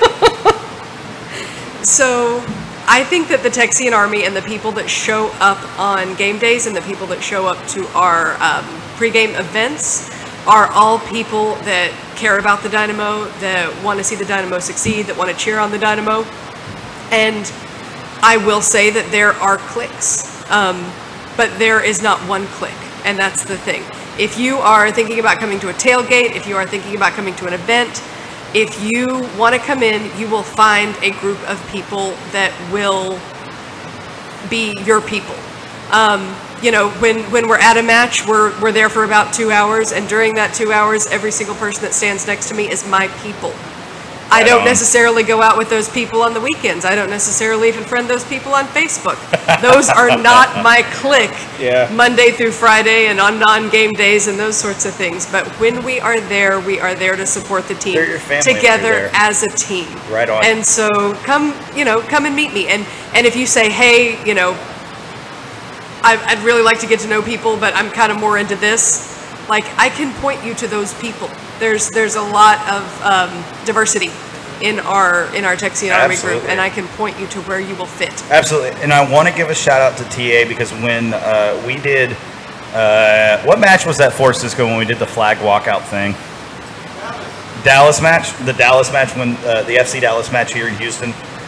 We walked out one of the MLS flags, and we had an opportunity to be kind of right in front of you guys, and to see you guys were there early. You guys were set up early. You guys were loud. You know, and while it wasn't a huge turnout, it was still a turnout. It was better than I had seen in the past. And so credit to you guys for putting forth the effort. Credit to you guys for putting forth the call to your members to really show up and support the team. Hopefully that continues on past this season. Hopefully that can create a snowball effect that continues down the road and continues to help you guys grow. So next, and this one's really important, to those outsiders who deride and basically want to rip the supporters groups for their own struggles, referring to the supporter group struggles, what would you say to them? I'd like to say that the barriers to entry are very small, and we are a volunteer group of board members that put together as much as we can with the bandwidth that we have. And if you feel like that you've got great ideas, or even more than that, if you feel like you've got a little time to give to the supporters group, come and talk to me, because Sean will pay your entrance fee. Or honestly, come and talk to me. I'll pay your entrance fee. If you want to get involved, we'll make sure that you can be involved. We want to hear ideas. We want to have people that are passionate and ready to make a difference with the supporters group and the team. And I think that's what counts in the end. So number, 7, I think is what we're to. What do you feel okay, so this is important to me, and the reason I asked this question is because I want to know what the answer is. And I asked the same question to kind of Paul Holliker related to this same thing, and I think it's important to ask the supporters groups, and specifically you. What do you feel, and again, you don't speak necessarily for Texian Army, but you do. So what do you feel is the measure of success for the supporters groups in terms of, you know, whether it's, do you feel the measure of success is the number of people who show up in the supporters group section, the number of active participating members on a week-to-week basis, the game day atmosphere that you guys present, the number of TIFOs you guys do throughout the year, the number of events that you guys attend, etc. What is your measure of success as TA? What are you looking at as saying, that's how we know we've succeeded this season? Sam and I have been working on that really recently. We would like to start doing a better job of tracking engaged members, but I don't see that as a target on a board. It's really more So what does that mean? What does an engaged member mean? So it's kind of a step up. So I'm looking for people that will attend games, will attend events, and will attend TIFO events outside of game day events, and will volunteer. So that we can really put a good face on TA out in the community. And so I think that we can't just say that's our number, and so we want to start recruiting those people. I think that before we do that, we need a foundation of engaged leaders. I think that before we do that, we need simple, attendance, like come out and see how it goes. And if it's your bag, then great. And if it's not, then that's okay too. But only until we filter through the numbers do you find the engaged people. That's a very good answer. Damn, girl. All right, lastly, how important is winning U.S. Open Cup final to you and to Texian Army members and EB members, if you want to even speak on their behalf too? For me personally, the Dynamo are my team. I am never going to not be a season ticket holder. I am never going to not support my team. So me personally, I want to see my team win. But I would say from a larger perspective, from a supporters group perspective, people blame the Dynamo a lot of times for living off of those 2006, 2007 Cup wins, and even the 2011, 2012 finals. But we don't have Isn't that any what Dallas recent, Cowboys fans do? Right. I'm just saying. So we don't have any good recent wins to build off of. Jay's circle of suck is circling, right? And so from a supporters, it's like a toilet drain. Let's right, be honest. From a supporters group standpoint, we need something to market. We need a cup. We need, and not just as a supporters group to try to find engaged fans, but I believe that the team that you said is out there looking for a cup, I think that they need that cup the most, because we are not going to be able to recruit and retain good fans unless we can recruit and retain good players. That's a very good statement. Well, Darby, thank you for joining us. I know we're kind of cutting this short, but we will get you on it again at some point to talk more. We will get Sam on, even though he wants to shy away from the camera. That's okay. We will get Sam on via phone or something for an interview as well, and try to get as many of our board members on as possible as well to just talk about the team, talk about the Texian Army. We'll get Webb on at some point too to talk, because they're all kind of vocal and noisy out there.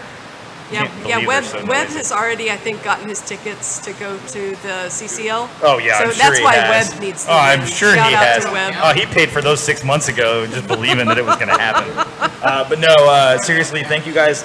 Thank you, Darby, again for coming on. Thank you, Texian Army, for coming out and supporting us. We appreciate that. We will try to do our best to return that show of support as much as possible. By trying to support you guys as much as possible. But again, if you guys are watching right now, you guys are listening later on, even if it's 3, 4, 5 days after the Cup final, I don't care.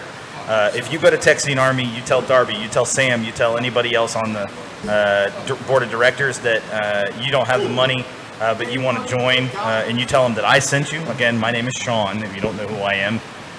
Tell them Sean sent you. I will pay your membership. Darby, I am committing to that. I don't care if it's $300. I don't care if it's $400. I will pay it. So if you get anybody that comes to you, please let me know, because they will be given a shout out on air. And we want to get them on the show, even via phone, to just talk about why they were willing to make that step, and what the difference was for them to make that step. Because I think it's important to learn, why do these people engage? Why do these fans want to engage at that level? Because once you find that out, maybe it's something you guys have been holding back on. You guys, not you specifically, you guys as in listeners, have been holding back on, that maybe one person is the trigger that it takes to get 5, 6, 7 people to join up. So we'll try to get them on as well. But if you get anybody, please let me know. Same goes to Sam. If you guys get anybody, let me know. I really do want to know. I really want to track that. And we'll continue to support you guys as best we can. Continue to promote you guys, Texian Army and El Batallon as well. We believe that both supporters groups have a purpose within this organization, have a purpose within this fan base. And the more that we can grow both both supporters groups, I believe the more we can grow the Houston Dynamo supporter culture, and the more that we can support the Dynamo as a team that deserves to be supported. With that being said, thank you guys for tuning in to Generation Orange again. I know it's been a long show, 3.5 hours. We have never gone 3.5 hours. It's incredible. 3.5 hours. We've had tons of guests. We appreciate it. Live show out here at Pitch 25. Thank you, Brian Ching. Thank you, Adrian, whatever your last name is. I can't think off the top of my head, for having us out here at Pitch 25, and Matt from Pitch 25 for being so supportive and helping us out with audio issues. We will be back out here again at some point. Brian has committed that to us. And so we hope we can get some of you guys back out here. Thank you guys that have been out here live with us. We appreciate it, every one of you guys. I know most of our people have left to either go watch Extra Time Soccer or to go watch TV and call it a night, because it is kind of late. If you're watching on the stream, thank you guys for sticking around for 3.5 hours. We appreciate it. If you're watching after the fact, thank you for listening to all 3.5 hours. We appreciate it. And guys, remember, stay forever orange. Queremos la copa. Somos toros. -TF on. Forever orange. Am I missing anything, Etsy? You're good. Thank you guys again. Have a good one.